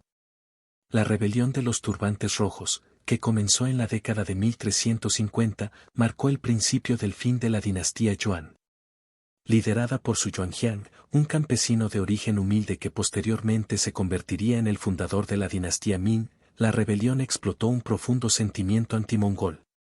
Para 1368, los rebeldes habían tomado la capital Yuan, y el último emperador Yuan huyó al norte, poniendo fin a casi un siglo de dominio mongol en China. La caída de la dinastía Yuan marcó un momento crucial en la historia china, pero la verdadera transformación aún estaba por llegar. En 1368, Su Yuanjiang, antiguo líder rebelde campesino, ascendió al trono imperial como emperador Hongwu, fundando la dinastía Ming. Este acontecimiento significó mucho más que un simple cambio de gobierno. Anunció el renacimiento de la cultura china y la reafirmación de los valores tradicionales tras casi un siglo de dominio mongol. Los primeros años de la dinastía Ming se caracterizaron por un decidido esfuerzo por centralizar el poder y restaurar las instituciones chinas. El emperador Hongwu implementó reformas radicales, aboliendo el gobierno de estilo mongol y restableciendo el sistema de exámenes para la función pública basado en los principios confucianos. Esta medida no solo fortaleció el control imperial, sino que también reafirmó la importancia del conocimiento clásico chino y la meritocracia en el gobierno. Bajo el régimen Ming, China experimentó un periodo de prosperidad económica y florecimiento cultural. La población creció rápidamente, la agricultura se expandió y el comercio floreció. Ciudades como Nanjing y Pekín se convirtieron en centros comerciales y culturales, atrayendo a comerciantes, eruditos y artesanos de todo el imperio. Uno de los aspectos más notables de la temprana dinastía Ming fueron sus expediciones navales, lideradas por el legendario almirante Zheng He. Entre 1405 y 1433, Zheng He comandó 7 viajes masivos que llegaron hasta África Oriental. Sin embargo, la relación de la dinastía Ming con el mundo exterior era compleja y a menudo contradictoria. Si bien las flotas del tesoro demostraban el poder de China y se dedicaban al comercio, la dinastía también implementaba políticas de aislamiento y restricciones al comercio exterior. Esta dualidad tendría implicaciones duraderas para el lugar de China en el mundo y sus interacciones con otras civilizaciones. La dinastía Ming es quizás más conocida por sus grandes proyectos de construcción. El emperador Yang Le, quien gobernó de 1402 a 1424, trasladó la capital de Nanjing a Pekín e inició la construcción de la ciudad prohibida. Este vasto complejo de palacios y edificios ceremoniales se convirtió en la sede del poder imperial y en un símbolo de los logros arquitectónicos y artísticos de China. La dinastía Ming también emprendió extensas renovaciones y ampliaciones de la Gran Muralla, creando gran parte de la estructura que vemos hoy. A pesar de sus éxitos iniciales, la dinastía Ming enfrentó importantes desafíos a medida que avanzaba.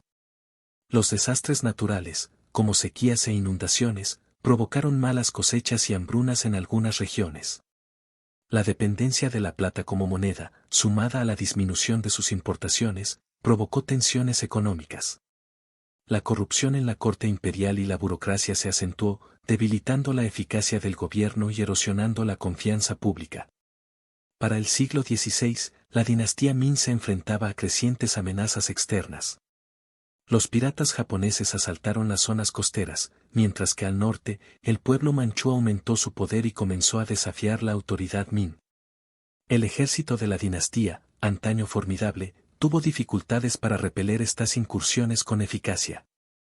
Las rebeliones internas, alimentadas por las dificultades económicas y el descontento con el gobierno imperial, desestabilizaron aún más el imperio.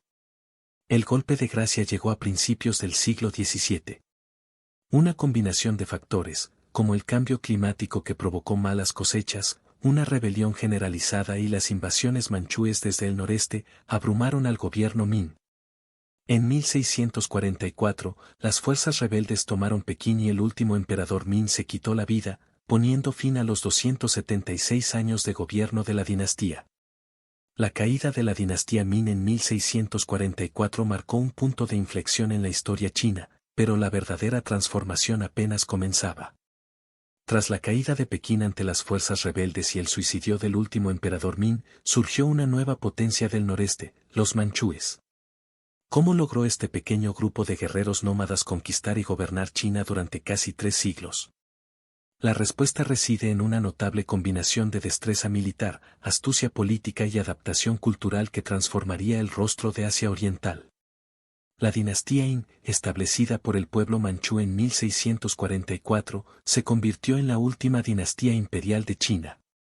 Al principio, muchos creyeron que la conquista manchú sería efímera, pero pronto demostraron su persistencia. Los primeros gobernantes Qin consolidaron su posición mediante una combinación de fuerza militar y alianzas estratégicas. Expandieron el territorio de China hasta sus mayores fronteras históricas, incorporando regiones como el Tíbet, Xinjiang, Mongolia y Taiwán. Este vasto imperio multiétnico perduraría durante casi 300 años, con periodos de gran prosperidad y florecimiento cultural. Los primeros emperadores Qin, como Kangxi, 1661 a 1722, y Xianglong, 1735 a 1796, lideraron áreas de crecimiento económico, expansión territorial e integración cultural. Fusionaron hábilmente las tradiciones chinas manchú y Han, creando una cultura híbrida única que definió su dominio. Los Qin implementaron políticas como el peinado y los requisitos lingüísticos para reforzar el dominio manchú, a la vez que mantuvieron muchas prácticas administrativas Ming para gobernar con eficacia. Los Qin se centraron firmemente en la modernización militar, estableciendo el ejército del estandarte verde y el sistema de los 8 estandartes. Estas innovaciones organizaron la vida militar y civil, contribuyendo a garantizar la estabilidad interna y a la defensa contra amenazas externas. Los vastos sistemas fluviales del imperio y el Gran Canal se mantuvieron cuidadosamente, impulsando el comercio interno y la distribución de alimentos. Esta infraestructura facilitó el crecimiento económico tanto en zonas urbanas como rurales, contribuyendo a la longevidad de la dinastía. A pesar de sus orígenes no Han, los emperadores Qin adoptaron y promovieron la cultura china.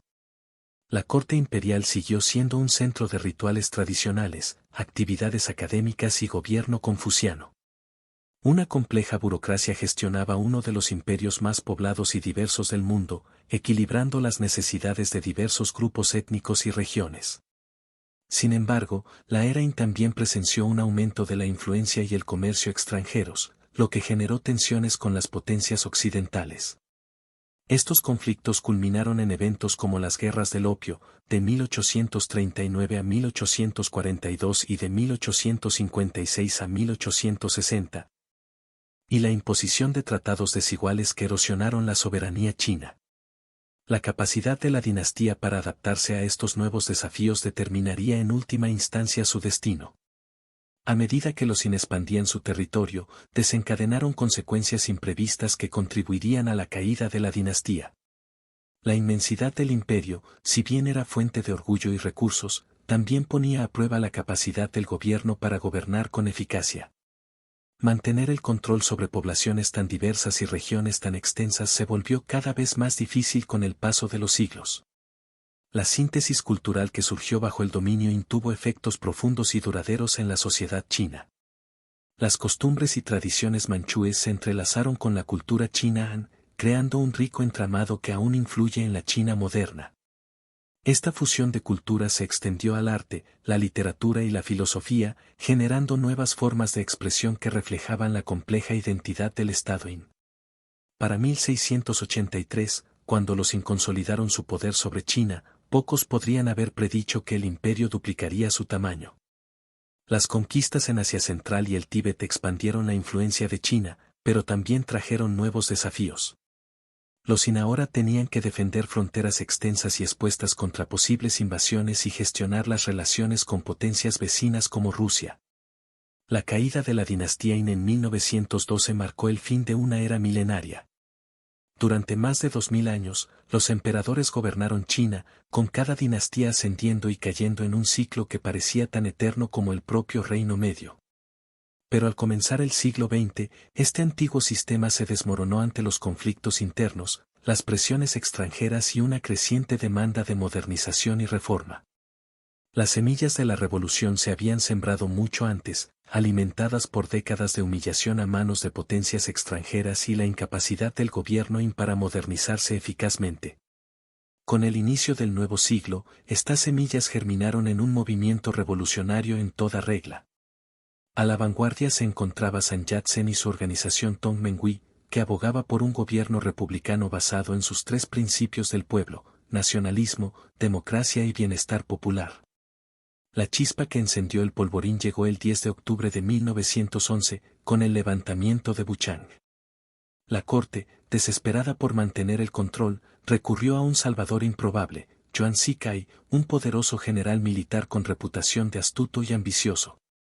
Yuan negoció tanto con los revolucionarios como con la corte Qin, posicionándose como un hombre indispensable capaz de evitar una guerra civil declarada. Sus maniobras condujeron a un acontecimiento trascendental, la abdicación del último emperador, Pu Yi, el 12 de febrero de 1912. Con este acto, más de 2 milenios de dominio imperial llegaron a su fin, no de forma abrupta, sino con una suave pincelada. Se estableció oficialmente la República de China, con Sun Yat-sen como presidente provisional durante un breve periodo. Sin embargo, la incipiente república enfrentó inmensos desafíos desde su inicio. El vasto país, acostumbrado desde hacía tiempo al gobierno imperial centralizado, se encontraba ahora sin una fuerza unificadora sólida. Los caudillos regionales comenzaron a afirmar su autonomía, y el sueño de una China unificada y democrática pareció desvanecerse casi tan pronto como se hizo realidad. El poder pronto pasó a Yuan Shikai, quien se abrió camino hasta la presidencia. El gobierno de Yuan marcó un periodo prometedor y arriesgado para la joven república. Por un lado, trajo cierta estabilidad e implementó algunas reformas modernizadoras. Por otro lado, sus tendencias autocráticas y ambiciones personales amenazaron los ideales republicanos sobre los que se suponía que debía construirse la nueva China. En una acción que conmocionó a muchos, Yuan se autoproclamó emperador en 1915, intentando dar marcha atrás y restaurar el régimen monárquico. Esta descarada toma de poder se topó con una férrea oposición de todo el espectro político. Ante una resistencia generalizada, Yuan se vio obligado a abandonar sus ambiciones imperialistas tras tan solo 83 días. El fracaso de la restauración asestó un duro golpe a la autoridad de Yuan, quien falleció poco después, en 1916, dejando a China sin un gobierno central fuerte. El periodo posterior a la muerte de Yuan vio a China sumirse en una era de caudillismo, con diversos caudillos militares forjando sus propios feudos por todo el país. La promesa de una China unificada y democrática parecía más lejana que nunca. Sin embargo, incluso en esta época de fragmentación y conflicto, se estaban sembrando las semillas del cambio futuro. La República naciente, a pesar de sus deficiencias, había introducido nuevas ideas y aspiraciones al pueblo chino. Los conceptos de nacionalismo, democracia y modernización habían arraigado y seguirían configurando el panorama político de China a lo largo del siglo XX. El espíritu revolucionario que derrocó a la dinastía perduraría, inspirando a futuros movimientos y líderes en su afán por definir el lugar de China en el mundo moderno. El sueño de una China moderna y democrática parecía alcanzable tras la caída de la dinastía Qin en 1912. Pero el siguiente capítulo en la historia de China se desarrollaría de maneras que pocos podrían haber previsto. Con la abdicación del último emperador, surgió un vacío de poder que sumió a la nación en un periodo de caos y fragmentación conocido como la Era de los Caudillos. La muerte de Yuan Shikai en 1916 marcó el verdadero comienzo de esta época tumultuosa. Yuan, un poderoso líder militar que se había autoproclamado emperador durante un breve periodo, dejó tras de sí un panorama político fragmentado. Sin una autoridad central fuerte, los comandantes militares regionales, conocidos como los señores de la guerra, tomaron el control de diferentes partes del país. Estos señores de la guerra, a menudo antiguos oficiales del ejército Qin, comandaban sus propios ejércitos y gobernaban sus territorios como feudos personales. El mapa de China durante este periodo parecía un mosaico en constante cambio. Facciones importantes como Anhui, Onseli y Feng Changclic competían por el dominio, formando alianzas un día para traicionarse al siguiente. Ciudades como Pekín, Shanghái y Cantón se convirtieron en centros de poder, cambiando de manos con frecuencia mientras los caudillos luchaban por el control. La gente común cargó con el peso de esta inestabilidad, sufriendo fuertes impuestos, el reclutamiento forzoso y la constante amenaza de la violencia. Sin embargo, en medio del caos, nuevas ideas se arraigaban. El movimiento del 4 de mayo de 1919 desató un auge del nacionalismo chino y un deseo de modernización. Intelectuales y estudiantes, inspirados por los conceptos occidentales de democracia y ciencia, comenzaron a desafiar los valores confucianos tradicionales. Exigieron una nueva cultura que fortaleciera a China y la ayudara a resistir el imperialismo extranjero. Este periodo vio el nacimiento de la literatura china moderna, con escritores que experimentaban con la lengua vernácula para llegar a un público más amplio. El panorama político también estaba evolucionando. El partido Kuomintang, KMT, de Sun Yat-sen buscaba reunificar el país bajo un gobierno republicano. Mientras tanto, un grupo de jóvenes radicales, influenciados por la reciente Revolución Rusa, fundó el Partido Comunista Chino, PSC, en 1921. Estos dos partidos, inicialmente aliados, moldearían el futuro de China de maneras inimaginables tan solo unos años antes. Las condiciones económicas durante la era de los caudillos militares variaron considerablemente entre regiones. Algunas zonas, en particular las ciudades costeras, experimentaron crecimiento industrial y modernización. Shanghái, por ejemplo, se convirtió en una metrópolis próspera, y su dinámico puerto conectó a China con la economía global. Sin embargo, gran parte del país, especialmente el interior rural, sufría pobreza, bandidaje y explotación bajo el régimen de los caudillos militares. La falta de una economía nacional unificada obstaculizó el desarrollo general y exacerbó las desigualdades existentes. A pesar de la fragmentación política, este periodo, paradójicamente, fortaleció la identidad nacional de China. La experiencia compartida de las dificultades y el anhelo de una nación fuerte y unificada unieron a la gente de maneras que trascendieron las diferencias regionales. El movimiento del 4 de mayo, en particular, jugó un papel crucial en el fomento de un sentimiento de nacionalismo chino que perduraría mucho después del fin de la era de los caudillos.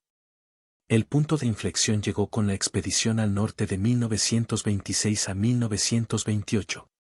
Liderados por Chiang Kai-shek, el brazo militar del Kuomintang se propuso derrotar a los caudillos militares y reunificar el país. Con el apoyo de la Unión Soviética y la cooperación del PSC, las fuerzas de Chiang avanzaron gradualmente hacia el norte, derrotando o cooptando a varios ejércitos de caudillos militares en el camino. Para 1928, la expedición había logrado establecer un nuevo gobierno nacional en Nanjing, lo que marcó el fin oficial de la era de los caudillos militares. Tras el colapso de la dinastía Qin, China se encontraba en una encrucijada. El espíritu revolucionario que había derribado milenios de dominio imperial se enfrentaba ahora a un nuevo desafío: forjar una nación moderna a partir de los fragmentos de un antiguo imperio. Pero el camino a seguir estaba lejos de ser claro. ¿Cómo pudo un país arraigado en la tradición navegar las turbulentas aguas del siglo XX? La respuesta residía en el surgimiento de dos poderosas fuerzas que definirían el destino de China durante las décadas venideras: el Kuomintang, KMT, y el Partido Comunista Chino, PSC. Nacidos del caos de los inicios de la República, estos movimientos rivales ofrecían visiones opuestas para el futuro de China, cada una basada en una combinación de sabiduría tradicional e ideas radicales. El Kuomintang, o Partido Nacionalista, fue fundado por Sun Yat-sen en 1912. Sun, un médico con formación occidental que se convirtió en revolucionario, imaginó una China unificada y fuerte, construida sobre los principios del nacionalismo, la democracia y el bienestar popular. Sus tres principios del pueblo se convirtieron en la base ideológica del KMT, fusionando elementos de la filosofía china con el pensamiento político moderno. Mientras tanto, un grupo de intelectuales y trabajadores, inspirados por el éxito de la Revolución Rusa, se reunieron en Shanghái en 1921 para formar el Partido Comunista Chino. Entre ellos se encontraba un joven Mao Zedong, cuyas ideas transformarían posteriormente el movimiento y la nación. El PSC ofrecía una alternativa radical a la visión del KMT, prometiendo derrocar no solo al imperialismo extranjero, sino también la estructura de clases tradicional que había dominado la sociedad china durante siglos. Inicialmente, estos dos movimientos encontraron puntos en común en su oposición al caudillismo y la influencia extranjera. En 1923, con el apoyo de la Unión Soviética, el KMT y el PSC formaron una alianza inestable conocida como el Primer Frente Unificado. Esta colaboración tenía como objetivo unificar China y expulsar a las potencias imperialistas que aún controlaban gran parte de la economía y el territorio del país. La alianza rindió frutos en 1926 con el lanzamiento de la Expedición al Norte, una campaña militar liderada por Chiang Kai-shek, sucesor de Sun Yat-sen al frente del KMT. La expedición derrotó con éxito a importantes caudillos militares y estableció un gobierno nacionalista en Nanjing en 1928. Por un breve instante, pareció que China finalmente lograría la unidad y la estabilidad que tanto anhelaba. Sin embargo, las diferencias ideológicas entre el KMT y el PSC resultaron ser demasiado grandes para superarlas. En 1927, Chiang Kai-shek, temiendo la influencia comunista en sus propias filas, lanzó una violenta purga conocida como la Masacre de Shanghái. Miles de comunistas y presuntos simpatizantes fueron arrestados o asesinados, lo que marcó el inicio de una guerra civil que duraría, con interrupciones, más de 2 décadas. Obligado a la clandestinidad y expulsado de las ciudades, el PSC se retiró a las zonas rurales, donde comenzó a experimentar con nuevas estrategias. Bajo el liderazgo de Mao Zedong, el partido desplazó su atención de los trabajadores urbanos a la vasta población campesina del campo chino. En las remotas colinas de la provincia de Jiangxi, establecieron una región soviética, un pequeño estado dentro del estado donde podían poner en práctica sus ideas. Este periodo de experimentación resultaría crucial para el éxito futuro del PSC. Desarrollaron nuevas tácticas de guerra de guerrillas, reforma agraria y movilización masiva que les serían muy útiles en los años venideros. Mientras tanto, el gobierno de Nanjing, controlado por el KMT, luchaba contra la corrupción, la inestabilidad económica y la creciente amenaza de agresión japonesa. A medida que avanzaba la década de 1930, las tensiones con Japón comenzaron a eclipsar el conflicto entre el KMT y el PSC. La invasión japonesa de Manchuria en 1931 y la escalada de incidentes que la siguieron impulsaron una creciente ola de nacionalismo en toda China. Tanto los nacionalistas como los comunistas se vieron atrapados entre su lucha ideológica y la apremiante necesidad de defender la nación contra la invasión extranjera. La Segunda Guerra Sino-Japonesa estalló en 1937, transformando la lucha interna de China en una lucha por la supervivencia nacional. El incidente del puente Marco Polo cerca de Pekín desencadenó una invasión japonesa a gran escala, lo que precipitó a China a la Segunda Guerra Mundial. Esta amenaza externa obligó a sus acérrimos rivales, el Kuomintang, KMT, y el Partido Comunista Chino, PSC, a formar una alianza precaria. Surgió el Segundo Frente Unido, pero ¿a qué precio se vería afectada la visión de futuro de China de cada partido? Con el avance de las fuerzas japonesas, las principales ciudades cayeron como fichas de dominó. Pekín, Shanghái y Nanjing sucumbieron a los invasores. La masacre de Nanjing de 1937 y 1938 se convirtió en uno de los capítulos más oscuros de la guerra, con cientos de miles de civiles brutalmente asesinados. El gobierno chino, liderado por Chiang Kai-shek, se retiró a Chongqing, en el interior del país. Desde esta nueva capital, los nacionalistas coordinaron sus esfuerzos de resistencia. Mientras tanto, las fuerzas comunistas de Mao Zedong adoptaron tácticas de guerrilla, expandiendo gradualmente su influencia en los territorios ocupados por Japón. Esta estrategia permitió al PSC generar apoyo popular entre las poblaciones rurales, sentando las bases para su eventual ascenso al poder. El impacto de la guerra en China fue devastador. Se estima que 20 millones de chinos perdieron la vida, mientras que millones más sufrieron desplazamientos, hambruna y un sufrimiento inimaginable. La lucha de China contra Japón no pasó desapercibida para la comunidad internacional. Estados Unidos, en particular, brindó un apoyo crucial a través del programa de préstamo y arriendo. Esta ayuda incluyó equipo militar, suministros y asesores. La carretera de Birmania, una ruta vital de abastecimiento, se convirtió en un salvavidas para la resistencia china. Estas conexiones internacionales tendrían consecuencias de gran alcance para la alineación geopolítica de China en la posguerra. A pesar de las abrumadoras dificultades, las fuerzas chinas lograron algunas victorias notables. La batalla de Buan en 1938 y las múltiples batallas de Changsha entre 1939 y 1942 demostraron la resiliencia y el ingenio táctico chinos. Estos éxitos, aunque no lograron cambiar el curso de la guerra, impidieron que Japón consolidara plenamente su dominio sobre el este de China. La brutalidad y la duración del conflicto transformaron la sociedad china. Las estructuras sociales tradicionales se desmoronaron bajo el peso de la guerra, mientras que surgieron nuevas formas de nacionalismo y conciencia política. La experiencia compartida de resistencia contra un invasor extranjero creó un sentimiento de unidad nacional que trascendió las divisiones previas. Sin embargo, esta unidad era frágil, y las tensiones subyacentes entre el KMT y el PSC seguían latentes.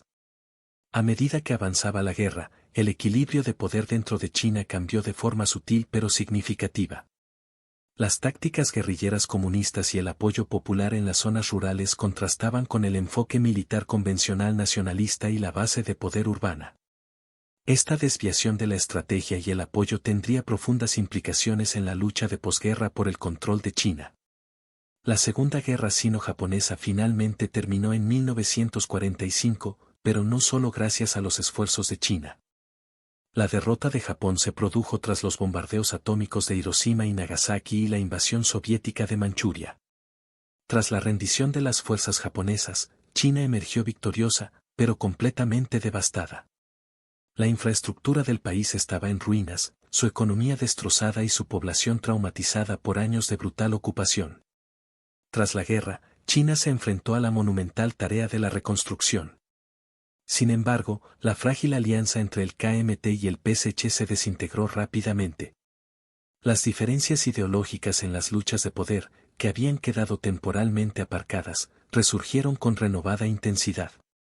El escenario estaba preparado para el acto final de la Guerra Civil China, un conflicto que determinaría el futuro de la nación más poblada del mundo. Al disiparse las dudas sobre la Segunda Guerra Mundial, China se encontraba al borde de otra lucha monumental. La frágil alianza entre el Partido Comunista Chino, PSC, y el Kuomintang, KMT, que se había mantenido unida durante la lucha contra la agresión japonesa, se desmoronó, reavivando la Guerra Civil China. Este conflicto, en última instancia, definiría el futuro de la nación más poblada del mundo y sentaría las bases para el surgimiento de China como superpotencia mundial en las décadas venideras. El PSC, liderado por el carismático Mao Zedong, había dedicado los años de guerra a fortalecer su posición en las zonas rurales. Mediante reformas agrarias y tácticas de guerrilla eficaces, los comunistas se habían ganado el apoyo de muchos campesinos, construyendo una formidable base de apoyo. Mientras tanto, el KMT, bajo el mando de Chiang Kai-shek, controlaba importantes ciudades y contaba con una superioridad numérica y apoyo extranjero, especialmente de Estados Unidos. Sin embargo, los nacionalistas se veían afectados por la corrupción, la baja moral y una estrategia militar deficiente. Al reanudarse las hostilidades en 1946, el KMT inicialmente tomó la delantera, capturando ciudades clave y haciendo retroceder a los comunistas. Pero la situación empezó a cambiar en 1947, cuando el PSC lanzó una serie de contraofensivas efectivas. El Ejército Popular de Liberación, EPL, brazo militar del PSC, empleó estrategias flexibles que explotaron las debilidades del KMT. Movilizaron el apoyo campesino, emprendieron la guerra de guerrillas y gradualmente inclinaron la balanza del poder a su favor. El punto de inflexión llegó en 1948, con las campañas de Laos, Huayay y Pinjin. Estas masivas operaciones militares permitieron al EPL superar considerablemente a las fuerzas nacionalistas y derrotarlas decisivamente. La promesa del PSC de redistribución de tierras, reformas sociales y medidas anticorrupción continuó generando un amplio apoyo entre la población rural china, lo que erosionó aún más la influencia del KMT. Para 1949, el impulso había cambiado decisivamente a favor de los comunistas. Ciudad tras ciudad caían ante el EPL mientras arrasaban el país. Las armas estadounidenses y la superioridad numérica del KMT no pudieron con la perspicacia estratégica ni el apoyo popular del PSC. Chiang Kai-shek y sus seguidores se vieron obligados a retroceder a las zonas costeras y, finalmente, a retirarse a la isla de Taiwán. El 1 de octubre de 1949, Mao Zedong se situó en la Puerta de la Paz Celestial en Pekín y proclamó la fundación de la República Popular China. Este momento marcó no solo el fin de la Guerra Civil China, sino el comienzo de una nueva era en la historia de China. La nación más poblada del mundo se encontraba entonces bajo el régimen comunista, un acontecimiento que tendría profundas consecuencias para la política mundial en las décadas venideras. La victoria del PSC fue el resultado de una compleja interacción de factores. Los comunistas habían capitalizado eficazmente las debilidades del KMT, presentándose como una fuerza impulsora del cambio en un país devastado por décadas de guerra y corrupción. Su promesa de reforma agraria resonó profundamente en la vasta población campesina china, que durante mucho tiempo había sufrido un sistema inequitativo de propiedad de la tierra. Además, el PSC había aprendido valiosas lecciones de sus derrotas anteriores a manos del KMT en las décadas de 1920 y 1930. Había desarrollado una fuerza de combate disciplinada e ideológicamente comprometida en el EPL y había perfeccionado sus tácticas durante años de guerra de guerrillas contra los japoneses y los nacionalistas. En cambio, el KMT, a pesar de sus ventajas iniciales, se había distanciado cada vez más del pueblo chino, sobre todo en las zonas rurales. El desenlace de la guerra civil transformó el panorama geopolítico de Asia Oriental. La retirada del KMT a Taiwán creó una división política que sigue sin resolverse hasta la fecha. También sentó las bases para décadas de tensión entre la República Popular China y Estados Unidos, que siguió reconociendo al gobierno del KMT en Taiwán como el legítimo gobernante de China hasta la década de 1970. En 1949, al asentarse las aguas tras décadas de conflicto, China se encontraba al borde de una nueva era. Mao Zedong, el carismático líder del Partido Comunista Chino, había salido victorioso de la larga guerra civil. Su visión de la China socialista transformaría la trayectoria de la nación durante las 3 décadas siguientes, marcando el comienzo de un periodo de transformación radical y cambios tumultuosos. La primera prioridad de Mao fue consolidar el poder y transformar la sociedad china. El movimiento de reforma agraria, iniciado poco después del establecimiento de la República Popular China, buscó desmantelar las estructuras tradicionales de poder rural. Se confiscaron tierras a los terratenientes adinerados y se redistribuyeron entre los campesinos pobres, una medida que contó con un amplio apoyo entre la población rural. Sin embargo, este proceso distó mucho de ser pacífico. La violencia y las ejecuciones eran habituales, pues se ajustaban viejas cuentas y se purgaban los enemigos de clase. Para 1958, Mao se sintió lo suficientemente seguro como para lanzar su proyecto más ambicioso hasta la fecha, el Gran Salto Adelante. Esta campaña masiva pretendía transformar rápidamente a China de una sociedad agraria a una potencia industrial. En todo el país, la gente se organizó en comunas masivas. En las zonas rurales, se instruyó a los agricultores para que abandonaran sus prácticas tradicionales en favor de técnicas experimentales que prometían cosechas milagrosas. Mientras tanto en ciudades como en pueblos, surgieron hornos caseros como parte de un esfuerzo por impulsar la producción de acero. Los resultados fueron catastróficos. Los métodos agrícolas experimentales fracasaron estrepitosamente, provocando pérdidas generalizadas de cosechas. Al mismo tiempo, la concentración en la producción de acero provocó que muchos agricultores descuidaran sus campos.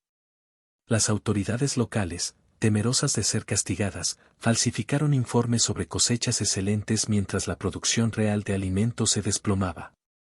El resultado fue la Gran Hambruna China, un desastre humanitario de proporciones asombrosas.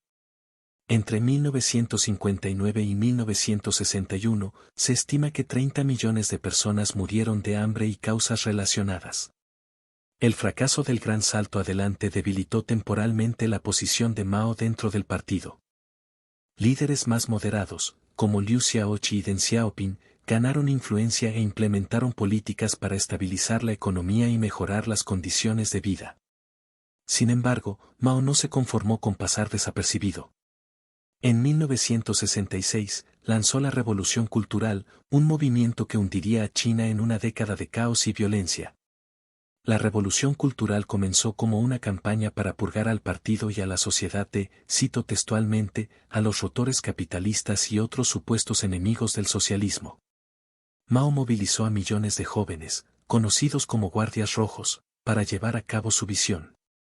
Escuelas y universidades cerraron mientras los estudiantes salían a las calles, denunciando a profesores, intelectuales e incluso a sus propios padres como contrarrevolucionarios. Los sitios de patrimonio cultural fueron vandalizados o destruidos en nombre de romper con las viejas costumbres. A medida que el movimiento se descontrolaba, se convirtió en una compleja lucha de poder. Diferentes facciones de la Guardia Roja lucharon entre sí, mientras que los rivales de Mao dentro del partido fueron purgados. Finalmente, se recurrió al ejército para restablecer el orden, pero no antes de que innumerables vidas se vieran perturbadas o destruidas. Se desconoce el número exacto de muertos en la revolución cultural, pero se estima que oscilan entre cientos de miles y millones. A pesar de la agitación interna, la China de Mao impuso una política exterior asertiva.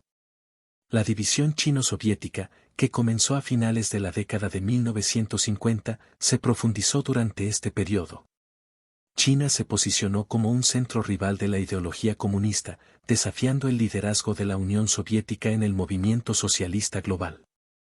Este cambio en el panorama geopolítico captó la atención de Estados Unidos, lo que dio lugar a una reflexión sobre las relaciones chino-estadounidenses.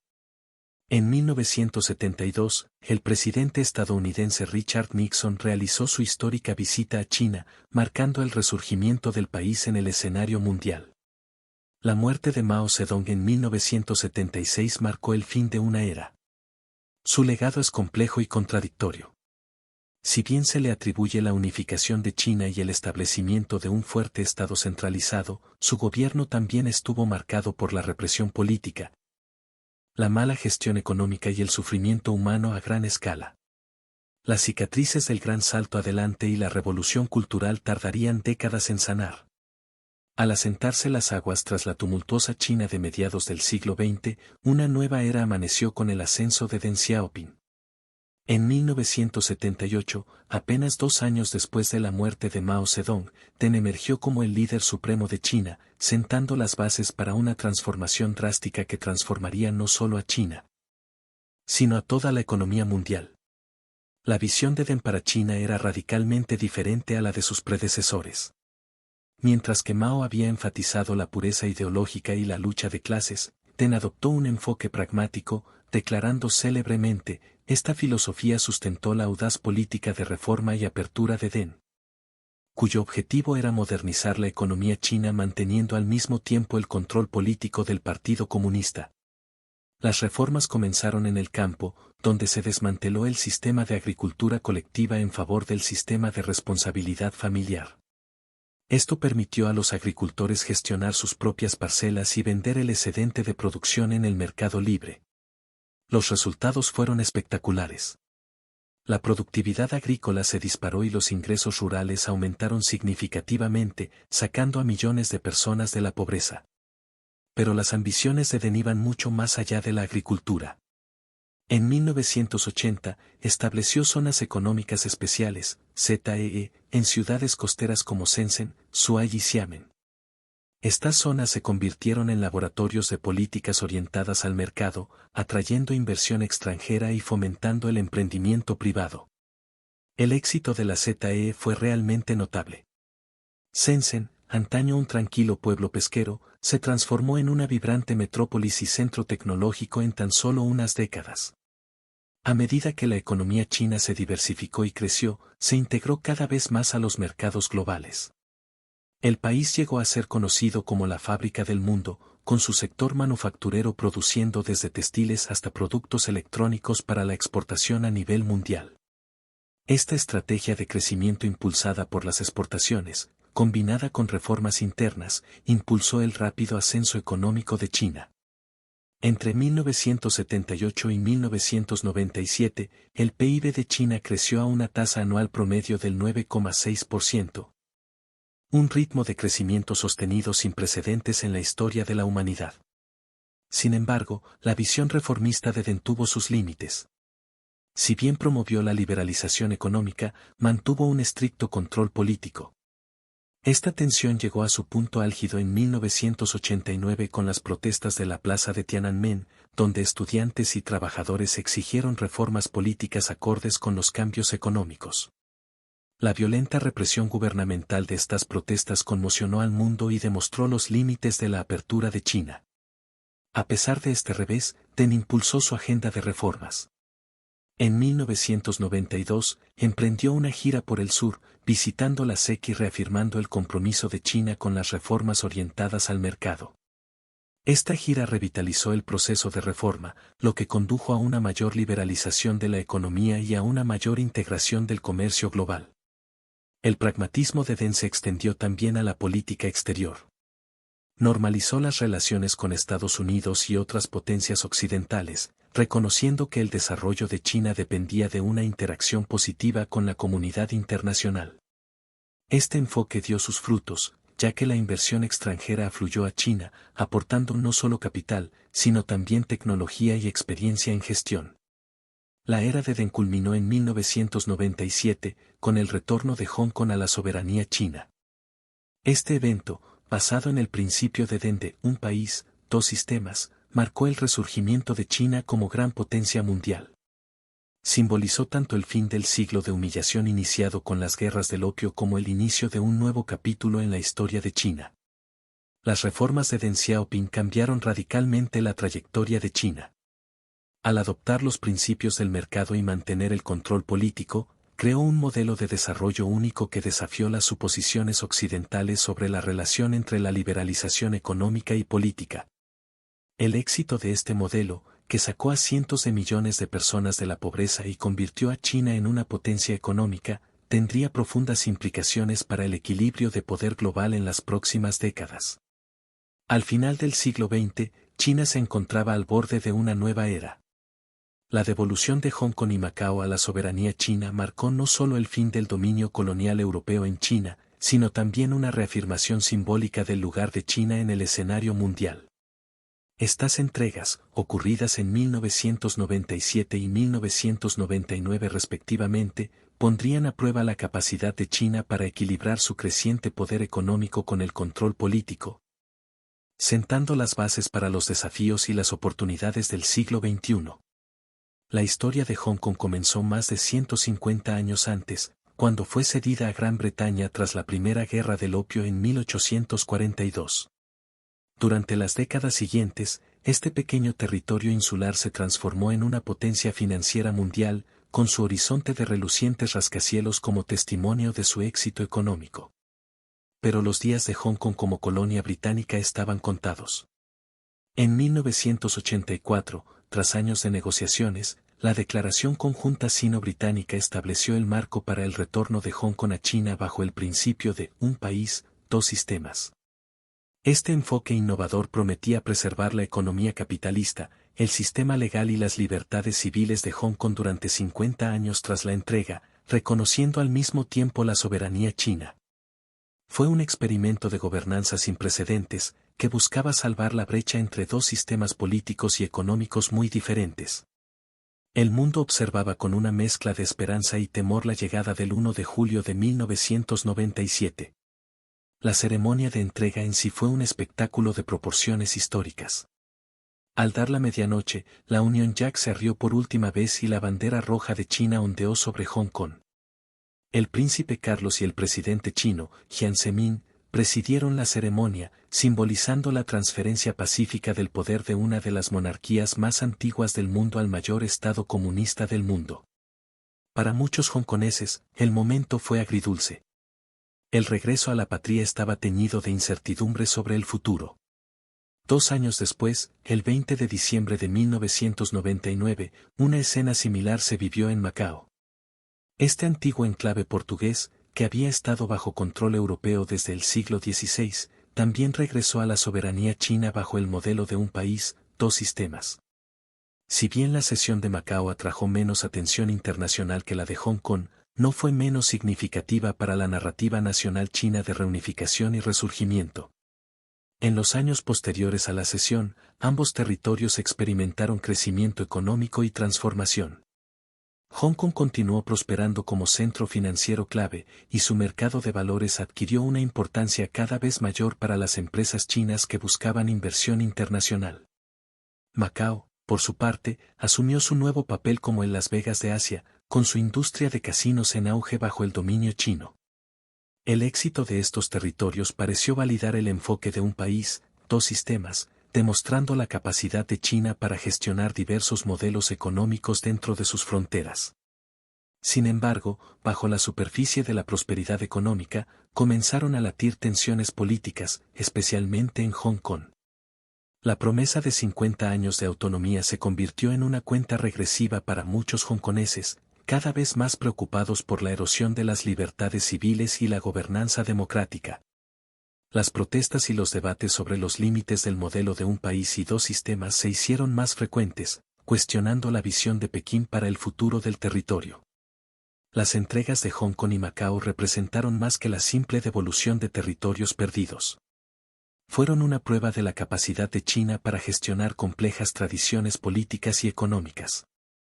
A medida que China se consolidaba como una potencia emergente en el escenario mundial, su gestión de estas antiguas colonias sería vigilada de cerca por la comunidad internacional.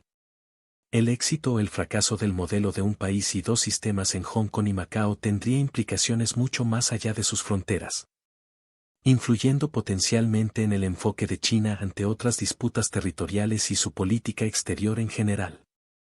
Con el inicio del nuevo milenio, China emergió como una potencia global, transformando el orden mundial y desafiando las antiguas premisas sobre el desarrollo económico y político. El meteórico ascenso del país fue impulsado por una combinación única de capitalismo de Estado y gobierno autoritario, un modelo que llegó a conocerse como socialismo con características chinas. Bajo el liderazgo de Hu Jintao y, posteriormente, de Xi Jinping, China impulsó ambiciosas reformas que consolidaron su posición como la segunda economía más grande del mundo, con un sólido crecimiento impulsado por la manufactura, las exportaciones y la innovación tecnológica. La integración de China en la economía global se aceleró con su ingreso a la Organización Mundial del Comercio en 2001. Este momento decisivo abrió las puertas a la inversión y el comercio extranjeros, impulsando la modernización económica de China a cotas sin precedentes. Ciudades como Shanghái, Shenzhen y Pekín se transformaron en metrópolis resplandecientes, con sus horizontes salpicados de rascacielos futuristas que simbolizaban la rápida urbanización y el auge económico de China. A medida que cientos de millones de ciudadanos chinos salían de la pobreza, la clase media del país crecía, creando un vasto mercado de consumo que atraía a empresas de todo el mundo. Pero las ambiciones de China se extendían mucho más allá de sus fronteras. En 2013, el presidente Xi Jinping presentó la iniciativa de la Franja y la Ruta, un gigantesco proyecto global de infraestructura e inversión destinado a mejorar la conectividad entre Asia, África y Europa. Esta moderna ruta de la seda buscaba consolidar la posición de China como líder mundial, expandiendo su influencia económica y política mediante una red de ferrocarriles, puertos y acuerdos comerciales. La iniciativa, si bien generó entusiasmo y escepticismo a nivel internacional, señaló la intención de China de transformar los patrones comerciales globales y las alianzas geopolíticas. En el ámbito tecnológico, China logró avances significativos, posicionándose como líder en campos de vanguardia. El país invirtió recursos en inteligencia artificial, redes 5G y energías renovables, buscando dominar las industrias del futuro. Empresas chinas como Huawei, Alibaba y Tencent se convirtieron en gigantes tecnológicos globales, desafiando el dominio de Silicon Valley. En la exploración espacial, China logró notables éxitos con sus misiones lunares Chang'e y el desarrollo de su propia estación espacial, uniéndose así a la élite de las naciones con programas espaciales. Sin embargo, el ascenso de China no estuvo exento de desafíos y controversias. Políticamente, el país mantuvo un control autoritario bajo el Partido Comunista, con Xi Jinping consolidando el poder de una forma nunca vista desde la época de Mao Zedong. La eliminación de los límites a los mandatos presidenciales en 2018 marcó un cambio con respecto al modelo de liderazgo colectivo de décadas anteriores, lo que planteó interrogantes sobre la futura dirección de la gobernanza china. La creciente asertividad de China en el escenario global provocó un aumento de las tensiones geopolíticas, en particular con Estados Unidos. Las disputas comerciales escalaron hasta convertirse en una guerra comercial a gran escala, mientras ambas naciones lidiaban con problemas de acceso al mercado, derechos de propiedad intelectual y competencia tecnológica. Las reivindicaciones territoriales de China en el Mar de China Meridional y su postura sobre Taiwán se convirtieron en puntos álgidos en las relaciones internacionales. Mientras que las preocupaciones sobre los derechos humanos en regiones como Xinjiang y Hong Kong suscitaron críticas generalizadas de la comunidad internacional. El modelo de un país, dos sistemas, inicialmente diseñado para Hong Kong y Macao, enfrentó su mayor prueba en 2019, cuando Hong Kong experimentó las mayores protestas desde la entrega del poder. Millones de personas salieron a las calles para oponerse a un proyecto de ley de extradición y expresar una preocupación más amplia por la erosión de la autonomía. La respuesta de Pekín, incluida la implementación de una ley de seguridad nacional en 2020, marcó un control más estricto sobre la antigua colonia británica y planteó interrogantes sobre el futuro de las libertades civiles en la región. La trayectoria de China, desde sus antiguas raíces a lo largo del río Amarillo hasta convertirse en una superpotencia mundial, es una historia de resiliencia y transformación. El equilibrio entre tradición e innovación ha forjado una cultura que influye en el mundo actual. Si te intriga esta fascinante historia, suscríbete para obtener más información. A medida que China avanza, su historia seguirá ofreciendo valiosas lecciones sobre la dinámica global.